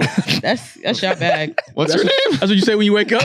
Oh, what are you doing here? Fever dream. I think what I learned here is Ice Spice is a shitty I'm friend. ordering Uber Eats. Can you Venmo me your half? Yeah, right. Yeah, like I'm ordering. Actually, it's a group order, and give me your card, and we'll split it. Yeah, I feel like, I think that was Cleo's, because Cleo came out and said, she was like, "Yo, if your security won't carry my bags, you could have let me know that, and I could have paid your security to carry my bags. If there was a discrepancy with food, my manager could have reached out to your manager. We could have handled budget. Like, none of these things you told me I was good, so therefore I didn't plan out in advance." Granted, I think that is extremely naive. extremely naive on Cleo Trappa. I'm not an artist and I would know better than that. Like you could have met her 3 shows in and be like, hey, let our managers handle this first. Let's make sure paperwork is good. There should have been some type of contract. Like, let's make sure all of this is good before I go on road with you. And if not, it sounds like she went on the road just out of goodwill, off GP. Yeah, and like it's just like, nah.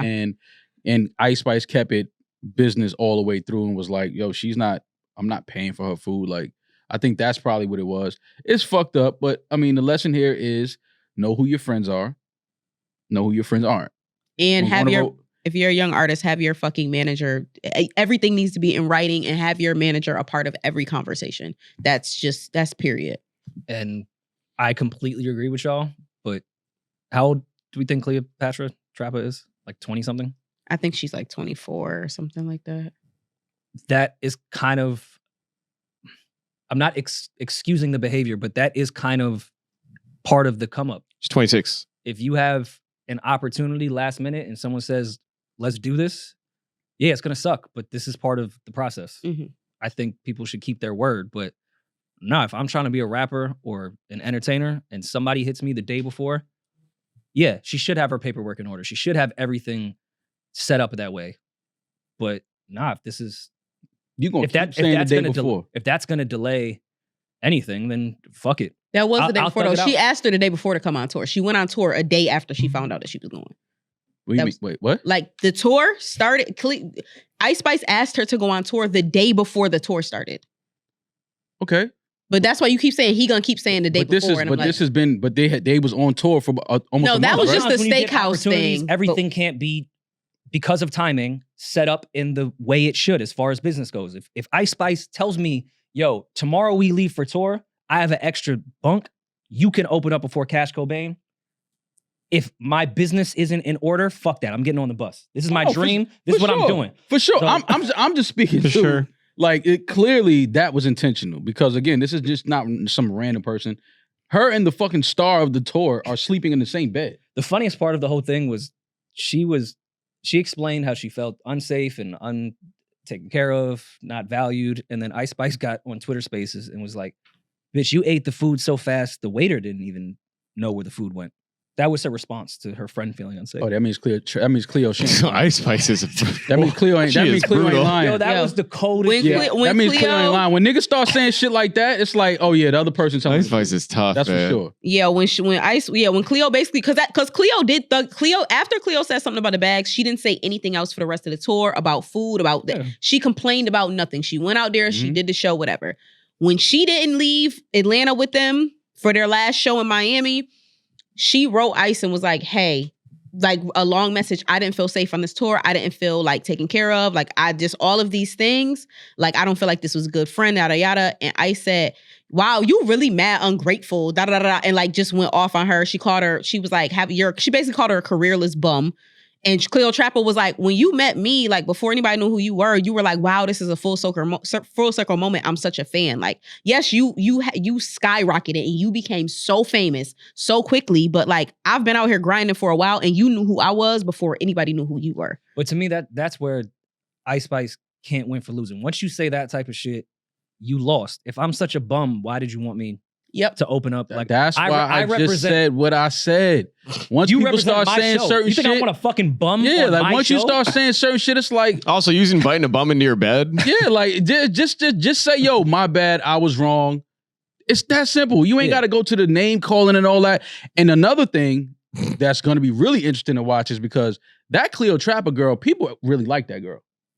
They've always liked her. She has talent. Yeah, and she has like her personality reminds me of Cardi. Like, she blew up big on IG like Cardi did. Like, so I say that to say, God will humble you, and God will them tables turn.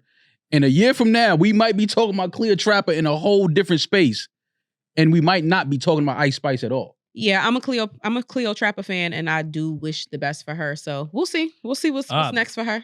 But when I say the clock is on, you guys shame me. But when Maul says it, you accept it. Not cool. I said the clock was on? Never said for Ice Spice. No, I said just life and the way things can go can humble you. Like, because, this can turn around and Cleo Trappa can become, just as big, if not bigger than Ice Spice. And a year from now, we may not be even talking about or mentioning Ice Spice. I mean, I want the best for both of them, but life just has a way of humbling you, and you know, good people always land where they're supposed to. So yeah, hopefully both of these ladies can, you know, be successful. Well, that's different. And her ass isn't the only thing she's lost. She's also lost 500,000 followers on Instagram. So it seems like people are over her stuff at the moment. That's kind of sounds like cap to me. What? Did 500,000 people even see this exchange? Yes. It's also been a cumulative go thing. And unfollow Ice Spice. It's viral. Like, if I pull it up on TikTok right now, like it's kids really care about this shit. Yeah, it's like people are Instagram just did that thing where they start wiping bot accounts. Yes, that's where I'm thinking it's coming from. That's all that is, man. They wiped a few bot accounts from the app. Oh my god! Now she's only at 11.5 million. Oh my god, Rory. She got to go to 12 last night. My god, what is her team gonna do? Well, each of her parts that she did and she did 6 parts. Each of those parts are at 3 million views. Cleo Trappa. Cleo Trappas. Okay. And that's on TikTok alone. So. Okay, but let's see the value of this. Those numbers are fake. Streaming farms. Fair. How did the follower count change for Cleo? Did it go up by 500,000? No. Well, there's no direct correlation. That's not how that would work. You were just trying to make the direct correlation. Yeah, you guys were just literally making a direct correlation. Well, I'm saying because of this fucking no, debacle. not because of this. I think it's been a cumulative thing. She's done other things too that have annoyed people. Oh, okay. Well, once you piss off the barbs, baby. That was the big one. Once you piss off the barbs, it's a different level. That's we had a meeting about that a few months ago. We were sitting down talking, trying to figure out if we was at the round table. Me and Nikki was kind of discussing some things, and we was trying to figure out where we was going. You know what I mean? But the round table being you, Nikki, and Kenny is just the funniest image. I mean, you know, we got to keep the council in order. That's all. I get it. Keep the council in order. You saw what he did on live? No. We can get the voicemails. Okay. Rory is so messy. I don't know. How am I messy? Get the voicemails. Because he used the slur that's half of Nikki's fan base? Yeah, he used, what did he say? I know Nikki heard that and just went. He used the F word, on live. He did? Yeah. It was. Oh, Maul likes him. Yeah, but that's Nikki's fan base Queens. is 50%. All right, but what was the context? Maybe more than 50. What was the context? Because you can be without being exactly. That's my point. Which is how I was introduced to the word. I had no idea that it was a sexual thing at all. We were wrong. Now that we know that, we don't use the word. With that said, I think they were talking about like internet trolls or something, and then he was calling the people on the internet. Oh, which isn't fair game, but I get where he was coming. Yeah, I get it. I understand. So yeah, but we should not use that word now that we know it's offensive. At the time, we didn't know. Right. Yeah, we definitely didn't know it was offensive. We just used it as a slur. Yeah, but not for that community. We used it for our community. Yeah. Yeah. But it was wrong. Like when you I'm sorry. Yeah. I was wrong. I didn't know. When you didn't get picked to play 5-on-5 and you took your basketball home because you had the good basketball, you were then But you know that I get what you guys are saying, but that did stem from.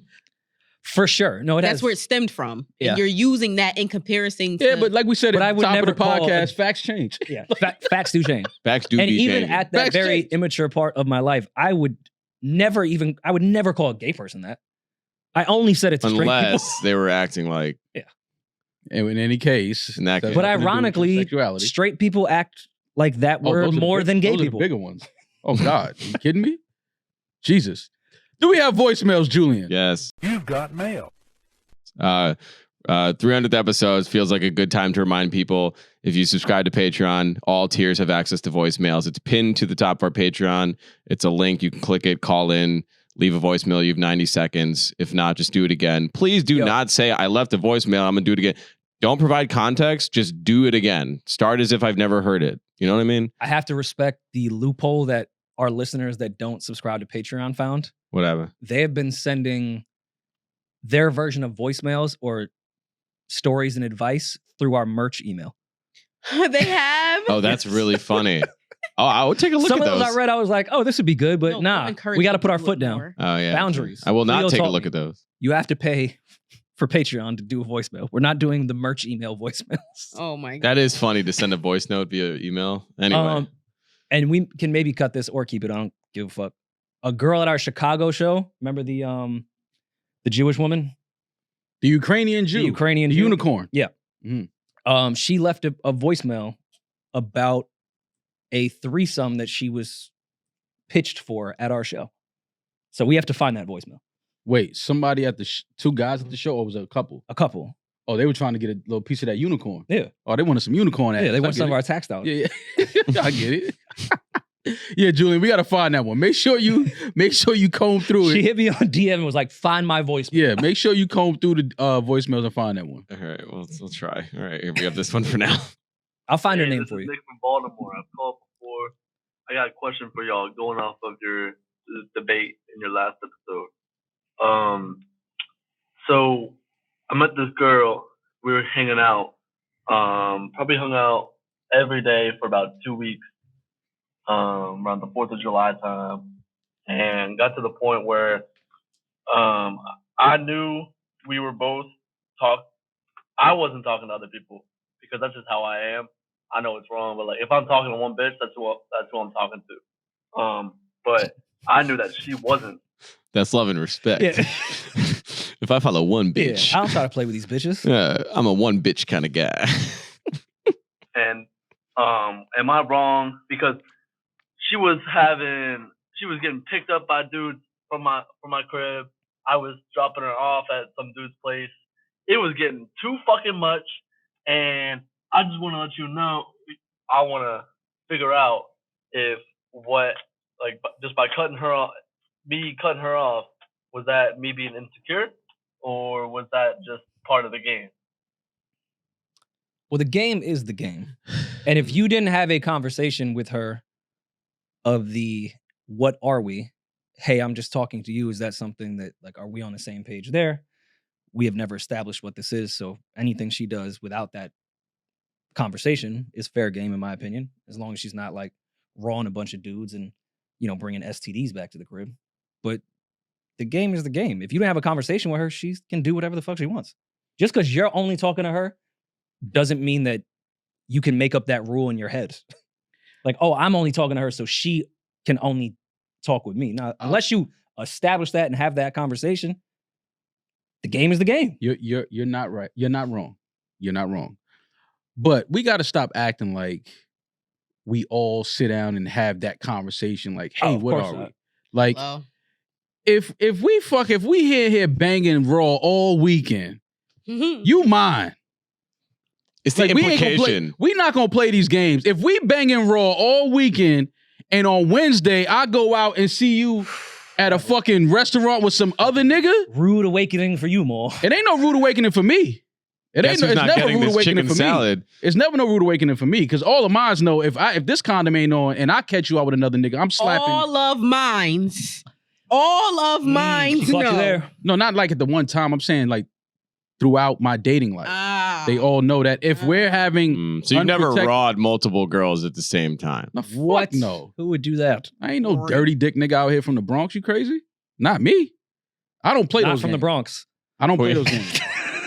I definitely had a dirty I don't play those. I don't play so that. I'm taking out of that. I don't play. The other part was true. Yeah, I don't play those. I don't play those raw games. I don't do that. I'm not cut. No raw roulette. Yeah, I'm not cut. Raw roulette. I don't. That game. I never was a part of that game. But back to what I was saying. When somebody is like, stop acting like we gotta have the. It sounds great. It sounds great to sit down over a cup of coffee and say, "Hey, look, I like you. You like me. What are we doing? What is this?" Great. It's great to have that conversation for clarity and, so everybody's on the same page. I get it. But in the event that you don't have that type of conversation, I still think that when you and somebody are like, okay, this is the person that I'm with. This is the person that I'm fucking with. I'm not fucking with nobody else. My time is spent with this person when I'm not working, when I'm not with family. This is the only person that I am intimate with. It's the only person who I am sleeping with. I'm in their house. They're in my house. Like, bro. You spend enough time to know, like, all right, when does this person ever have time to be laid up with somebody else? Like, okay. Oh, niggas will find a way, won't they? Y'all will find a way too. I got some stories. Women are better. Y'all at love finding a way. Y'all love finding a way. Y'all always trying to switch shit around. I hate it here. We ain't switching nothing around. We just keeping it even on both sides of the table. But where he is wrong though, I hate it here. If we're going off a percentage, men, we will be the first person to be like, yo, we never said we were dating. Like, why you even ask me? Like, I'm fucking. No, we invented that. That's what I'm saying. So you sound a little hypocritical if we're going off gender. No, because I said we are the kings of that. I said at the top, you are right. I said you're not wrong. You're not wrong. Have that conversation. You're not wrong. I'm just saying we got to stop acting like niggas is not saying, will you be my girlfriend? Will you be my boyfriend? Niggas ain't doing that. We just look up one day and it's like, I got mad shit in your crib. Sometimes it just happen like that. I got mad shit in your crib. You got mad shit in mine. I'd have been to 4 family events with you. All right, if you're taking a girl to a family event. You're not even making it. See, but this is where I say people need to create these boundaries because I'm queen. Like, yo, so what we doing here, man? For real. People use that. Because I'm squeezing your nut out of my vagina right now. So, like, what we doing? Gangster. Come on. What we doing? We're at work, Demaris. You know what we doing. What are we doing? We in here fucking. That's what we doing. We in here fucking. You know what we doing. What? Oh, man. You know. Oh, I love it. I love it. I love them type of relationships. What we doing? You know what we... Stop playing with me and go get the rag and put a little bit of soap on that. That gets rid of it, right? Well, no, he cleaned me up. We good. Julian is damaged. No, because I'm such a visual person, and you saying I'm squeezing nut out of my vagina, it's like hard for me not to picture that. And it's like, stop doing that. Too good. I mean, it's fantastic. That has to be an HR crisis of you envisioning that. Yeah. I'm in the wrong. She said it. We're potting. Like, now you're envisioning my pussy. We were potting. You just said, all right. It's an audio experience. Yeah, it's a journey. All right. So, all right. If I'm like, all right, I just Peter North your face, like, then we'll go get a coffee and talk about if we should spend Thanksgiving together. You took it too far. How? One is safer than the other. You comparing yourself to Peter North is kind of crazy. Kind of wild. Rope stroke. Sir, what is his name? The gentleman's name that's looking for advice. I think it was Rick. Can we get a where are they now Nick. with Peter North? No, we don't need that. I don't care. I'm kind of curious if he's like, okay. Have your homoerotic thoughts. What is Peter North up to? What's homoerotic about wondering if he's okay? He's a male porn star and you're wondering where he's at right now. He's 67. I mean, he was a major part of the culture. Like, no, I'm no lies told there. I'm not wondering where he is right now in his life. I mean, I just hope he's okay. Oh, wow. Well, Did yes, you guys I know hope he initially performed gay porn? No, I didn't do that. Wow. Talk about a switch. Quiet as kept, and apologies to the porn culture. I don't think I ever watched a Peter North Yes, you have. video. No, he was always like a pop-up ad when I was doing my porn shit on my gateway computer. Mm-hmm. Oh, you were like late to the porn game. Yeah. Yeah. Peter North is like... No, I know he's but he was always like a pop-up. He was like the face of porn. Oh. He's like I never went to his catalog. He's like the Barry Bonds. So he was juicing, is what you're saying. He might as well, but you would hope he was. That's crazy. He was juicing. What? Gentlemen, sir, whatever your name is. Had that conversation with that girl. Don't make that assumption for you. Had a conversation, but he already cut it off. He said he cut it off. Oh, he cut it off. All he said she was having guys pick her up at his place. He was dropping her off. No. He said he was dropping her off at guys' places. No. See. Oh, he's he a food nigga. Yeah, yeah, you might as well get out and bring a foldable chair and watch them fuck. Yeah, you doing too. I don't know what you doing, fam, but that ain't having her have guys come pick her up from your place. Yeah. And vice versa. Dropping her off to guys' house. What's going on in the dating pool out here? Right? I told you it has chlamydia piss in it, and y'all think that I'm playing. On? Like, the niggas is cool with just dropping the chick that they just finished smashing off at the next dude house? That's insane. Like, when did that become like, I'm about to drop over her other homie crib so I could go pick up my other chick? Like, what is that? That's what they're everybody. Chicken salad don't look that bad right now. Do it. Yeah, that's crazy. If that's what's going on, man, listen. Just imagine dropping a girl off at another guy. Knowing, like, you want to do that. Like, yeah, no, I got you. Well, Book Bag Bay, she had a nigga drop her off. That's not what happened. To me, the game is the game in that. Just because he wasn't in a car didn't mean he didn't drop her off. He just walked. That's New York dropping off. Yeah, he dropped off. That's not game because I didn't walk her to his. I said, get the fuck out of my apartment. I'm saying he walked her. You put her without housing. You're Ice Spice. She am Ice Spice. She was the running game. She had one of her dudes. Yeah, she had one of her dudes drop her off. She had one of her dudes drop her off at her other dude's house. She was running game. She was. Yeah. And she got caught because you just happened to be going outside to pick up some food. And she I ate her lied food. to him as well. Oh, 100%. Oh, yeah, she got caught. One day I'm going to tell y'all how this boy had me waiting in his house for him to come home and he was out on a date. And I found out because he accidentally called me through the car phone. And Shorty was like, your phone's ringing. What else is the game? What else you gonna tell us one day? Why haven't we told that story? We bring up backpack because bitch. I like having like, dignity. It's gone now. Tell the story. You told us. Yeah. You gave us I just told it. I just told Yeah, it. you gave us the premise of the story. So Like, when the call happened, did you stay or did you leave? You stayed. The world may never know. Watch, find out in the He next stayed. episode of Dragon Demaris Ball stayed. Z. Dragon Ball Z. Demaris stayed. She definitely But stayed. he I probably was young got and off some like, stupid. some good. That was my homegirl. That was my cousin. He said it was, I think he said it was his god sister. I don't know who. Yo, He God threw sister's God into the crazy. mix for no I've reason. never hung out with Why my bring God into the Yo, He said, God I never sister. hung out with my god sister. Yo, God sister. I'm lying. I used to stay with my God sister all the time in Canada, but I'm never telling a I girl hang like, with nah, my god sister every weekend. She has kids, so yeah. that's different. I think he was allegedly he was dropping her off somewhere, but I found out later. All right, I've that- never dropped my god sister off anywhere. I can say that. I've never done that. My god sister just How had long to- did that lie last? Because he obviously was fucking. a year. a year. He told me Damn. that later. It was a year later. Oh, he told you a year after that. Yeah, because he forgot that he told me the lie, and I was like, "Yeah, you did that." He was like, "Yeah, that was fucked up." Like he forgot he told me the lie. He thought I just figured the lie out. What was the date? You good?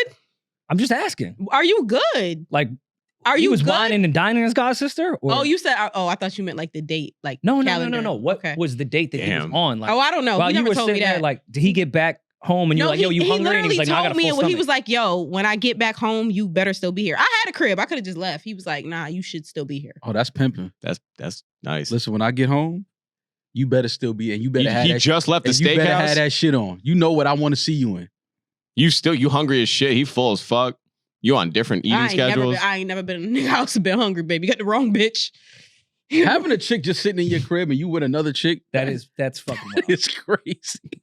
That's fucked up. That is fucked up. That's wild. See, it's just you don't have to live like that. You don't have to live like that. That's why I don't They understand. like that it. type- It's you an ego don't have boost. to live like it's that. an ego boost. That's just It's too just complicated. It's just too, but it's too many things that could go wrong in that. Yeah. Like, why would you even set yourself up for the wrong to happen? And also, like, what if you smoke the date and she ready? What if she got to pee? Yeah, Rory. What if That's she gotta the red pee? flag. What if she downstairs in the That- car? She like, yo, can I use the Look at bathroom? I gotta pee. Rory's angle is, but what if you could have gotten her cheeks?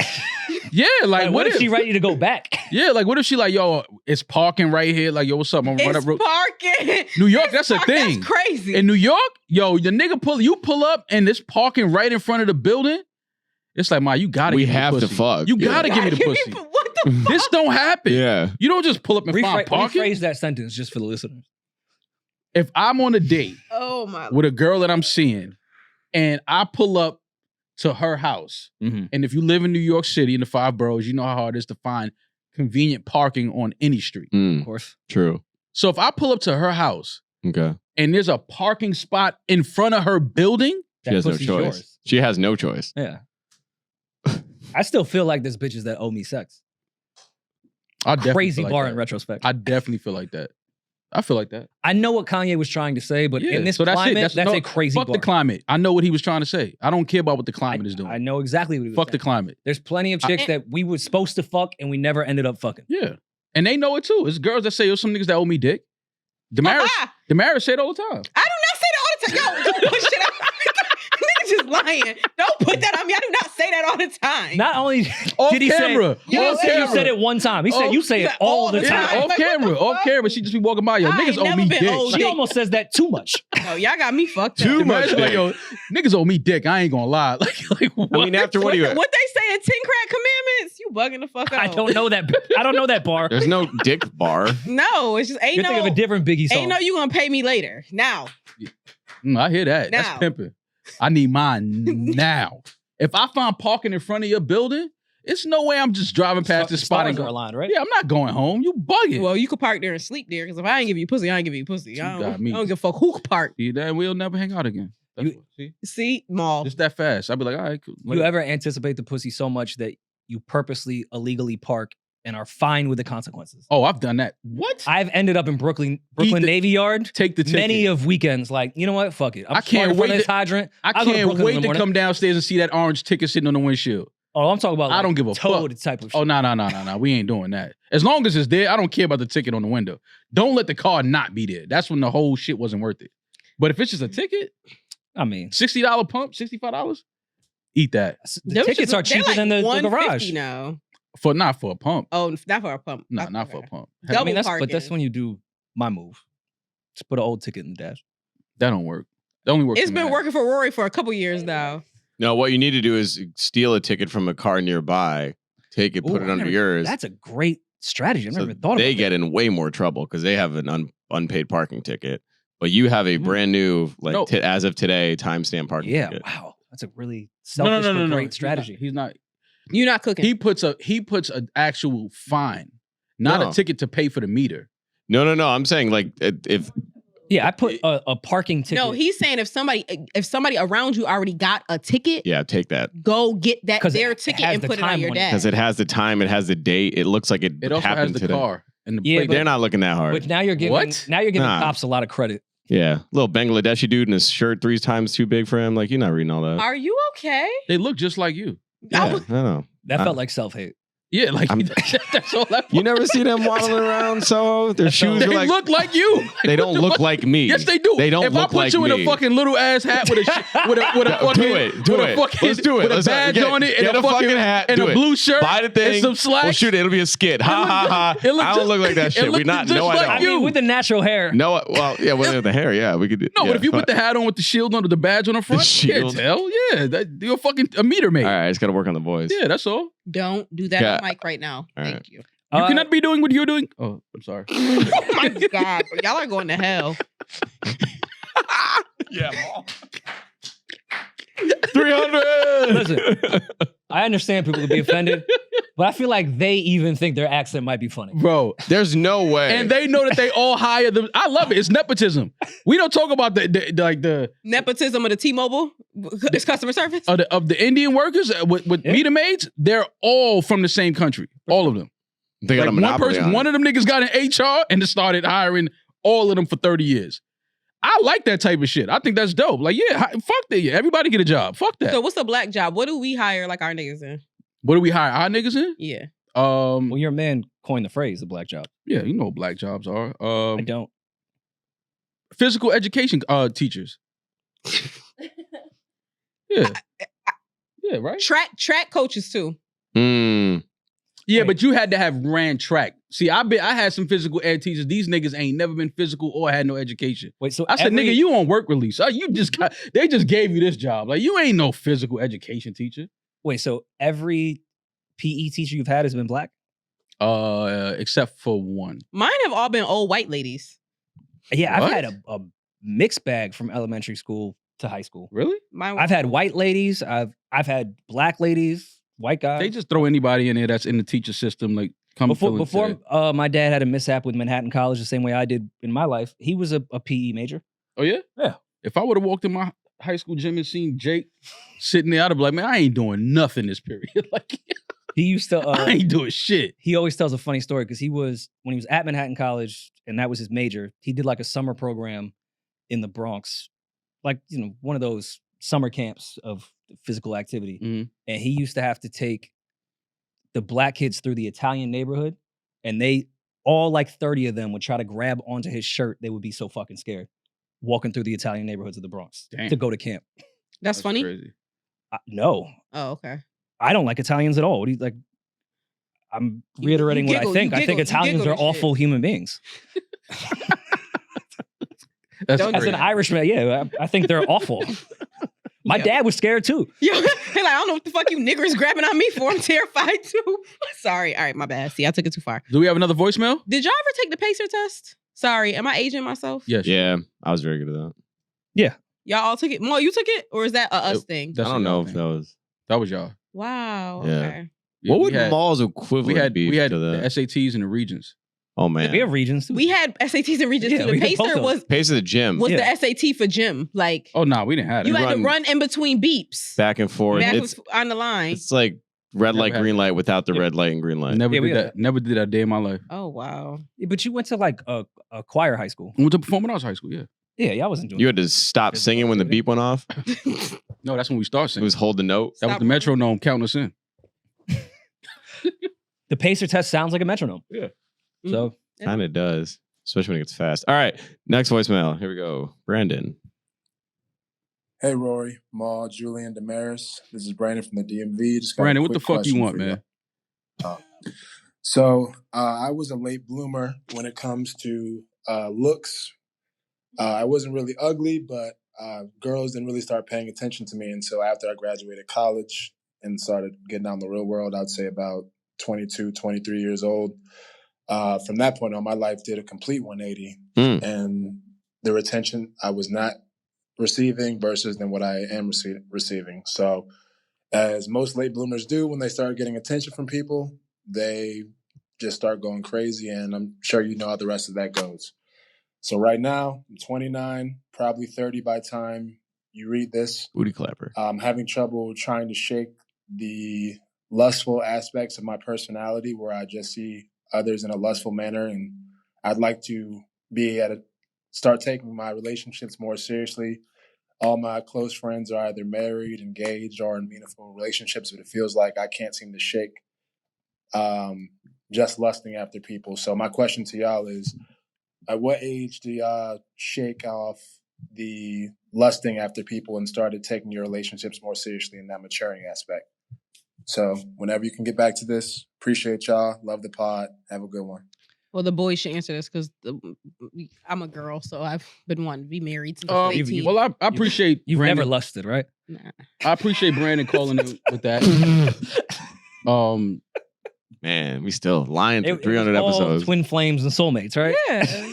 It takes a lot for somebody to admit that they're in a lustful, very horny stage, which we've all had. Does that take a lot? Can I be respectful? I mean, but offensive to him? This is a classic case of someone that never got pussy and now is just getting pussy and doesn't even know what to do with it because it's such a new experience to him and he wants to fuck everything around him because he never had access to pussy ever in his life, so he doesn't know how to handle it. That's what he said. Yeah. And then he's saying, okay, I did that. I'm over it. I want... He's not saying he's over it. He's saying, how do I switch? He says, how do I switch? He's saying, okay, I did it. How do I... No one can tell you how to do that switch. You That's have to a be switch ready. That you want to make. I think he asked that, like, when does it start to, like, you start to Well, get he over that asked phase? for you guys, when did it happen? He said, is there an age to it? There is no age. It is a There's no age to feeling. it because, I mean, I know some dudes in their 50s that's still dogs. They out here trying to hump You too? You've been slamming clams since 93. Yeah. I don't be out here just fucking. It was way before 93. No. Shit, since 72. What year you lost your virginity, Ma? 97? 96? Yeah. 96, 97. Damn, that's the year Little Mermaid came out? You lost virginity when Pac and Big were alive. That's crazy. Yeah. Wow. Ooh, you know, I wasn't familiar with your game. I've been fucking. Fucking the Juicy is crazy. While it was on the radio? I'm from the like not on the throwback channel? The honorable class of 04. Graduated with honors. Yeah. I think that you just get to a point where, you know what, it's good that he recognizes that he is just in a lustful stage. Because some people don't even recognize that. They just out here running around going crazy. So he recognizes that. Sounds like he wants to move with a little more intention when it comes to dating and not just be a physical sexual thing. I just think that when you meet the right person and, you feel like I don't want this to just be a physical thing. Like I want to kind of like, hang out with this person, get to know them a little more. Obviously it's a sexual attraction. But you'll meet that woman that you feel like, I don't want this to just be a physical hit it and just like a lustful relationship. I really care about this woman. I want to be her partner. I want to learn about her, help her grow together, learn about each other's, goals and try to help each other achieve those things and things like that. Once you meet that person that you really are into, you really like, away from just a sexual, physical thing, I think that you'll naturally just, move out of that just lustful state. But some people do meet that person, but still have that lust factor to them. And that's where cheating happens and disrespect and everything like that. You have to treat lust similar to a vice to some degree. Like you have to have discipline within it. Lust is never going to go away. Like even if you think your girl is an angel, facts are the facts. Everyone has lust. It's just not acting on it and it's being respectful. Like you just have to have the discipline to say, all right, I no longer want to act on these urges.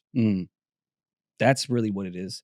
You're not just going to meet your soulmate and then all of a sudden lust disappears. Like, yeah. And on top of that, you won't even know that you met your soulmate because if you're in a lustful mind state, you're looking at this person, you're objectifying them lustfully. You're not even, you won't know that that person was your soulmate because you didn't even try to connect with this person. You didn't try. Like dating and the concept of trying to find your person takes effort and work. It's not like you just walk into a bar and you meet this girl and people are like, oh, it was just love at first sight. If you're a lustful person, everybody is love at first sight because every fine girl you see, you're going to be attracted to. But you have to get to know people. And then you get to know, oh, I didn't even know this girl was funny, or, oh, I didn't know she was quirky in this way, or, oh, like you have to want to get to know people and be looking to get to know people as people. Like, and even like as someone that like went through the lust phase too, the way like alcohol has the hangover the next day, where you like you had a blast, but you feel like shit. You start to get into the lust hangover of the, even right after when you go to the bathroom, look at yourself in the mirror, like, what the fuck am I doing? You have to remember. You need a few of those moments. Yeah. You need that because that helps with your discipline of when you have lustful moments or when you have that certain thoughts. It's like, as soon as you act on it, it's even like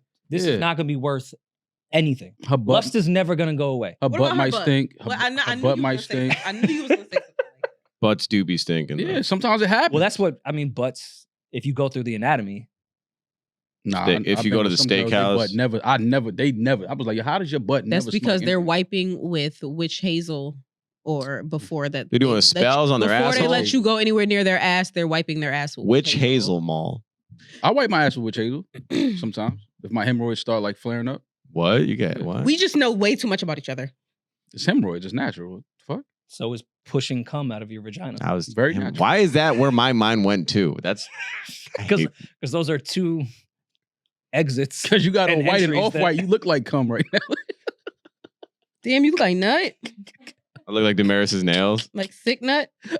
This is not cum white. It's, Oh, first the of all, this is pants are linen. close. These are linen, Yeah. which is not. What does linen have to do with this? Well, I'm We're talking saying about the it's color. not. It's linen. It's not cum. So I'm letting you know. Why the fuck you I got didn't Michael think you were Jackson wearing- shoes Yeah, I didn't on? think you- What's going on?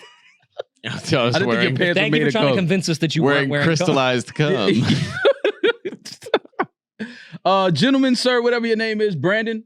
Is that his name? Yeah, I'm with him though. Yeah, Keep man. getting Just pussy till you tired. Because I'm in that phase. I fuck with like what he's saying. I resonate with like I late bloomer type shit. Like, Oh, you didn't get pussy in high school? hell no. Well, I would've I never also was guessed. not attracted to anyone. I grew up in Schenectady. They're fucking ugh. Nah, I've seen some pieces. Gross. There was some pieces in Schenectady. We're not Go gonna do that. go find them. You won't see. There's some up there. But I college did what I ran fucking rampant, and then adulthood. And since now then. you're still out here just.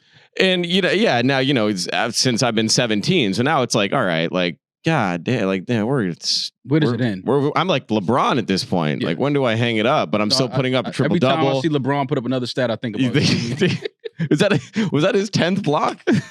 But Julian, and that's why, like, if you're Too much pussy. Too much ass. Too good.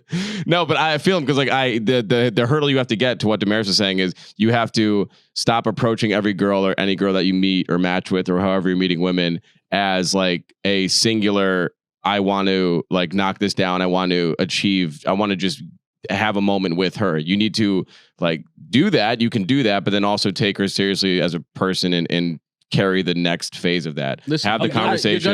You're gonna meet that one girl that you're gonna like on a level that you've not liked any other. But you have to It always challenge happens. yourself to even welcome that For phase. sure. It sounds like he's ready for that, though. It sounds like he's waiting for that to happen. He You have to wants to get know to know when. That's back to discipline because I used to subscribe to the knock out as much pussy as you can in your 20s so you don't have a midlife crisis and cheat on your wife. Like, get it out of your system.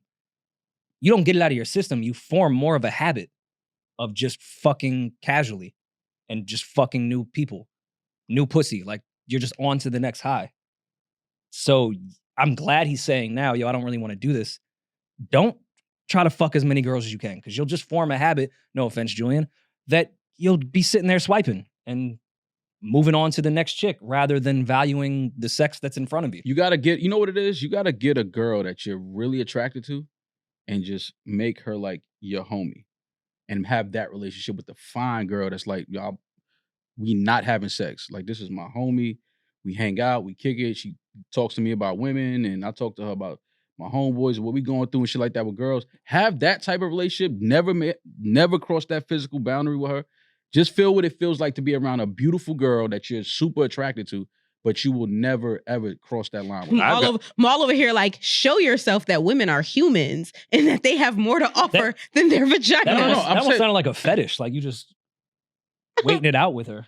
No, I'm just saying you have to long game. You have to develop a relationship, and then you find that parking spot outside of her crib. No, you're just buttering her up for the next year.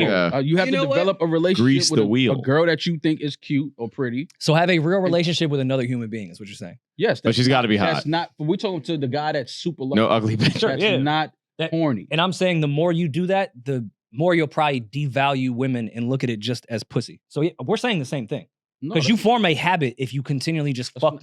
That's not what. No, that's not technical. The Maul's not saying that. I'm saying that treat a woman like a human. Maul's saying Maul's assuming this man has no women that are just purely friends in his life.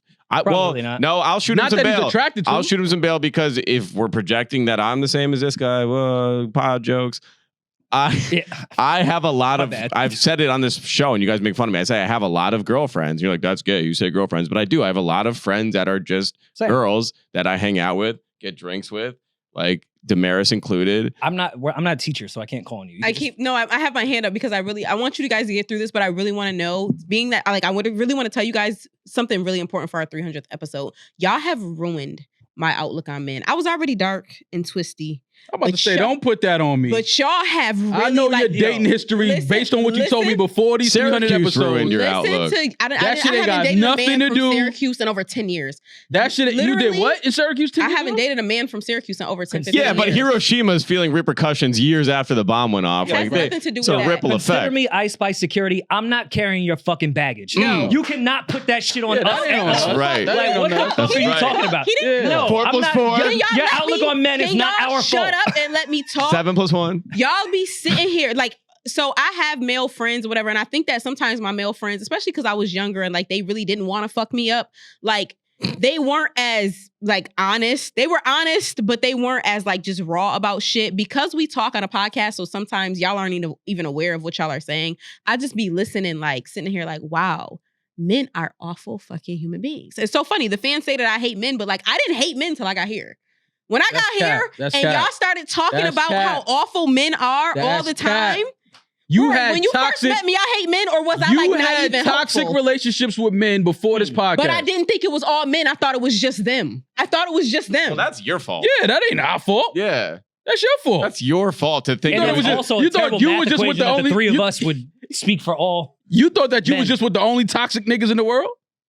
Yeah, like I thought like they Why would you That's like the argument where it's like not all cops are bad. It's just like the 3 that shot the kids with the toy guns. No, it's like, yeah, but like the system is bad. Like men are just bad. They have like a tough job. Who's to say? But I never thought like that. I was just like, damn, like I keep picking the wrong ones. And it's like, now I realize I could bob my head for them apples all day. They all got worms in them. Like, goddamn. Yeah, but at what point? But we got those worms from women. At what point? No, you got show worms. At what point, though? It happened one time. That's crazy. Wait, you got worms? At what point do you say... Rory chlamydia, has... worms, Rory has active ringworms. That's crazy. That's nasty. As a grown man that had wingworms, that's crazy. There was a wrestling team at my high school, and they got all the ringworms. Oh, they were those mats are filthy. Those mats are gross. Yeah. But Demaris, at what point do you say it might be you? Okay, well, first of all, I take full accountability for the fact that I pick terrible men. So do you ain't gonna. Yes, I do. I take full accountability for that. How much of the toxicity do you put into the relationship? Okay, see, you're changing the subject. I'm just asking. I'm not a toxic person. I'm not a toxic This has been person. a great, what's this, 300?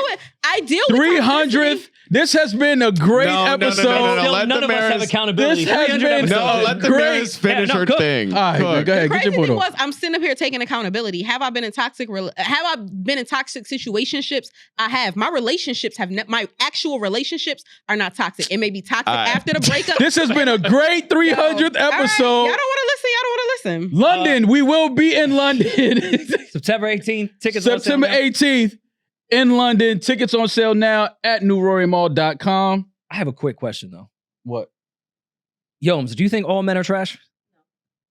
Give me a percentage, my baby. She be at the podcast. I ain't trash. I'm sitting right here. Give me a percentage, Yomes. Yo, are we trash? Let's ask you more direct. Fucking God, yes. I'm not trash. We've done trash things, but I don't think overall.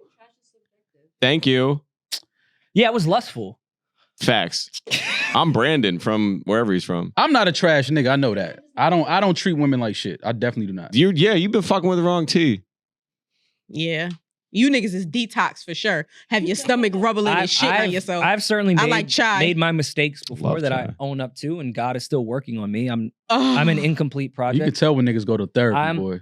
Rory got the fucking draw four card in his back pocket, though. If you will, You're not an a unfinished crane in the project. sky. You're an Irishman in the chair. Don't bring up the draw four pocket. Just shut up, Julian. Some things don't need to be said. I We didn't know even hear why what he Rory said. is fucked up. We know why he's fucked up. We don't need to bring it up. We're not going to joke about it. Oh wait, he made a molesting joke. I said you got life's draw four card in your back pocket. That's my get out of jail free card for everything that happened in my life. Look, this happened to me. What are you gonna say about it? I never used that card. I when would pull did that shit foul all the things time. to partners. Yeah, because you're not a piece of shit. If I tripped on the That sidewalk, would be a crazy thing to say to a woman. Like, listen, I was unfaithful, but it's because. I can never even get those words out of my mouth. Wow, like, say that. I pulled this up before we close. This was Mal said he lost his virginity in 97. These were the top chart songs that were charting at the end of 1997. So you were clapping cheeks to Elton John and Jewel. No, clapping cheeks to "I Believe I Can Fly" is wild. Bop bop bop. Nah, y'all get to Usher though, because that's what I was definitely fucking to. You Make Me Wanna. That was that great shit. record. Yeah. More money, more problems. He sweat no body. More money, more problems. Go ahead, keep scrolling. One of the greatest years in music. No I was diggity. That's a fucking. Every time I close my eyes by Babyface. In My Bed by Drew Hill, I was fucking for real. Y'all niggas is fucking to these little drill niggas. Drilled how to old do you drill think is I am? crazy. Yeah, y'all fucking to these little to That's drill just rappers.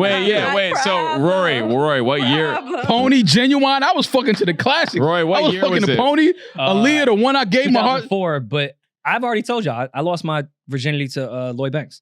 No. But I just want to look at the chart. Yo, pause. That's crazy. I've been very vocal about that my whole podcast. Okay, well, saying I lost my virginity to Lloyd Banks is crazy. No, now I see why you thought that was crazy. That I didn't lost even my resonate in virginity my head to of how- Lloyd Banks. No, Yo, I didn't lose my virginity to Lloyd Banks. Lloyd Banks was playing the music. when I lost my yeah, he was with you. Okay, got you. But This that's is because I was too nervous to like get up and go change the music. oh, that's Like, why this you was called my chance. chlamydia. You was fucking the Usher burn. I didn't get chlamydia when I lost my virginity. Rory lost his virginity to I got goodies. chlamydia in 09. I lost mine to Chris Brown. Whose girl is that?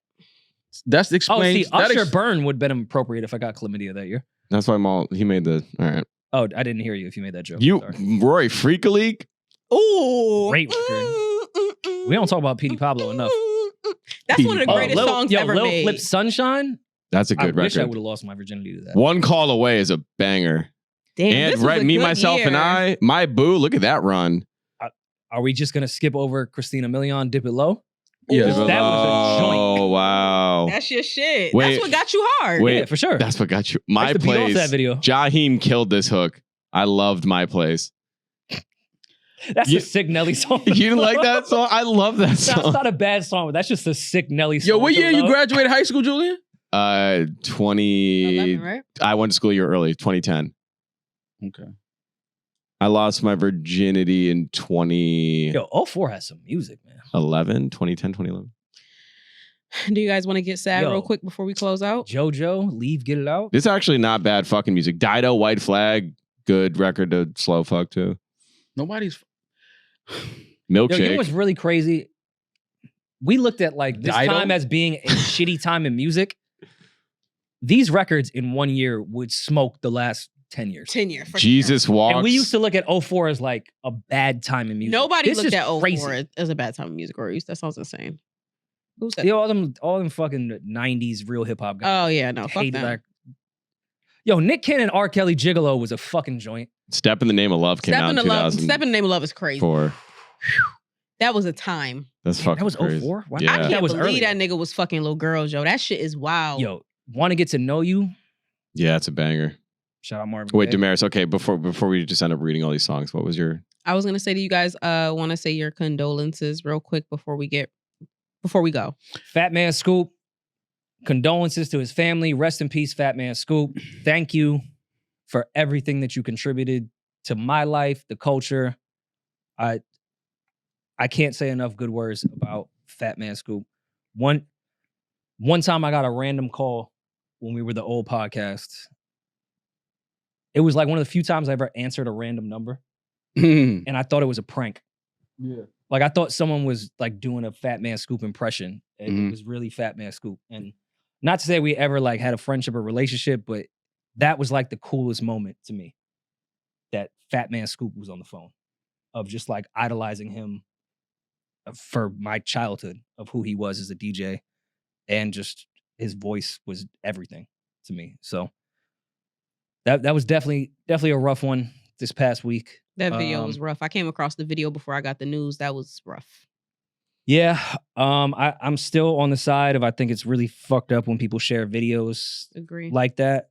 No, but I do want to find some beauty in it. And no, but that's very respectfully. No, but people got to understand something, because that was just somebody that was at the show recording. They posted that during the show, and it just so happened that they caught that moment, and the show ended there, obviously, and it was already up. They didn't know that he was going to die. He didn't know he passed away. Not the exact person that filmed it, but it obviously traveled after that once he passed. Oh yeah. That was sad. No, I'm not. The person that posted it was really like, yo, what the fuck? Yeah. They was at the show, didn't know what was really happening. They just happened to catch that moment on camera. I mean this very, very respectfully, and I hope it comes across that way. To find beauty in that tragedy, the last words of Fatman Scoop to me have some type of beauty to. Yeah, I agree. Yeah, his life and his career, and I know his family doesn't view him as Fatman Scoop, and his legacy doesn't matter to them in that regard. But to what he contributed to all of us, I did find some beauty in his last moments. If that's what was going to happen, I think Fatman Scoop would like those to be his last words of how he went out.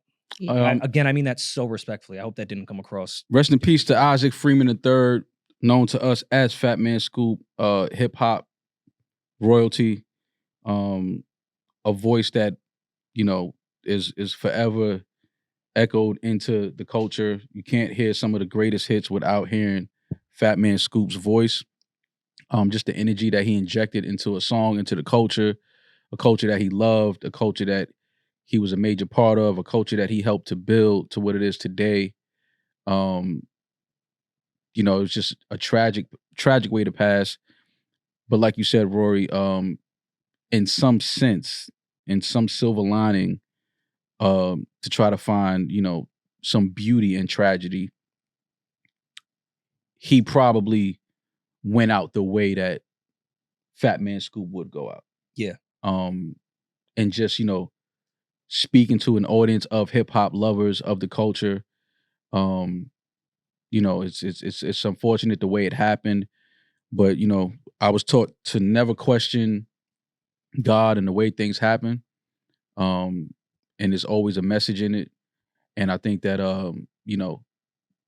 Fatman Scoop's message was to live life, to have fun, to party, to love each other, come together under this common thing called hip hop, embrace each other and support each other, and just genuinely have a good time and enjoy every moment, because we don't know when it's going to be our final moment. So rest in peace to Mr. Isaac Freeman III, better known as Fatman Scoop, and pivoting to another tragic passing.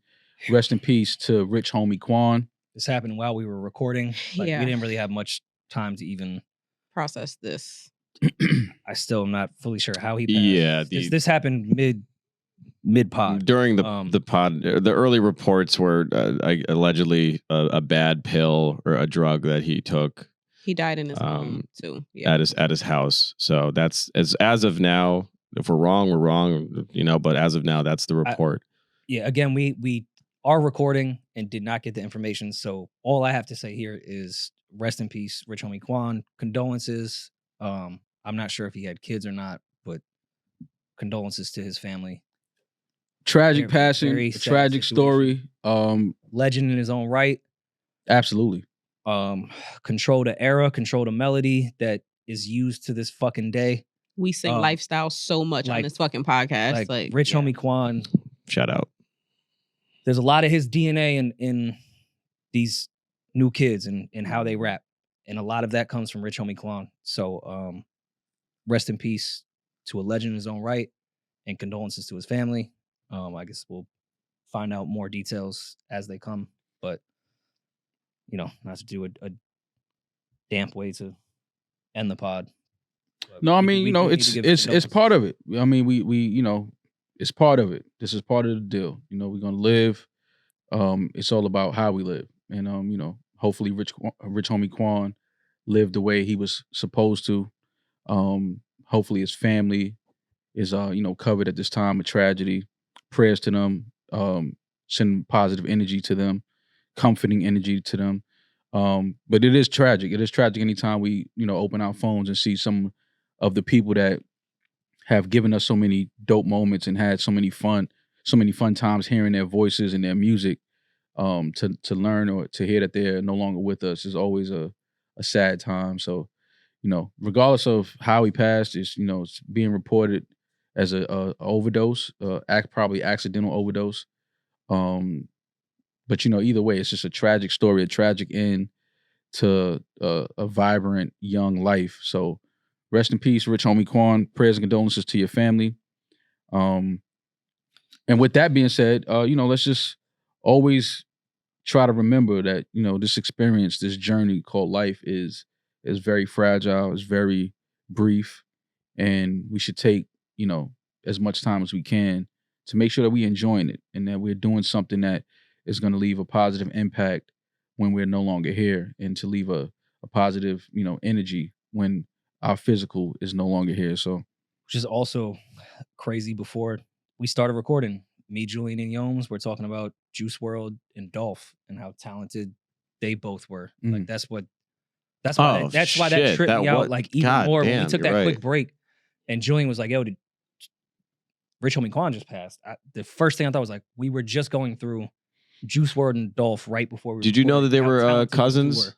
Mm-hmm. Juice WRLD and Dolph. Mm-hmm. I never knew that. And then obviously Juice WRLD tragic overdose, Dolph the shooting, and it was like, this is just like what an awful thing to happen to that family. And then and maybe not even an hour later, this is what happens. Yeah, it's tough, man. But just make sure we taking care of ourselves, man. I mean, I know we, this culture, this lifestyle sometimes can, we fall into these vices and these things, man. That's just not good for us. It's not healthy for us, and it's easier said than done, but we got to kind of find a way to pivot away from so much of the vices that we just find ourselves falling into, whether it's drugs, alcohol, whatever it is, man. We got to find a better way to party and enjoy ourselves. So please, if you're one of those people that are, addicted to any type of, anything, just be safe, be careful. Get some help, talk to somebody. There's other ways to, kind of cope with pain and trauma and things like that. But we need to find a way so that we don't keep waking up or opening our phones to such tragic passing at such a young age. It's just something that I think that we can try to work at and do better at, as far as protecting ourselves and making sure that, we can kind of live longer. Because it's enough of seeing young men and young women die at young ages over vices. Mm-hmm. Like, I'm tired of seeing that shit. That we need to kind of move. We need to move away from that. We need to do something else. So, again, prayers to the family. And yeah, until next time, we'll talk to y'all soon. Be safe, be blessed, enjoy life, live life. I'm that nigga. He's just Ginger. Peace.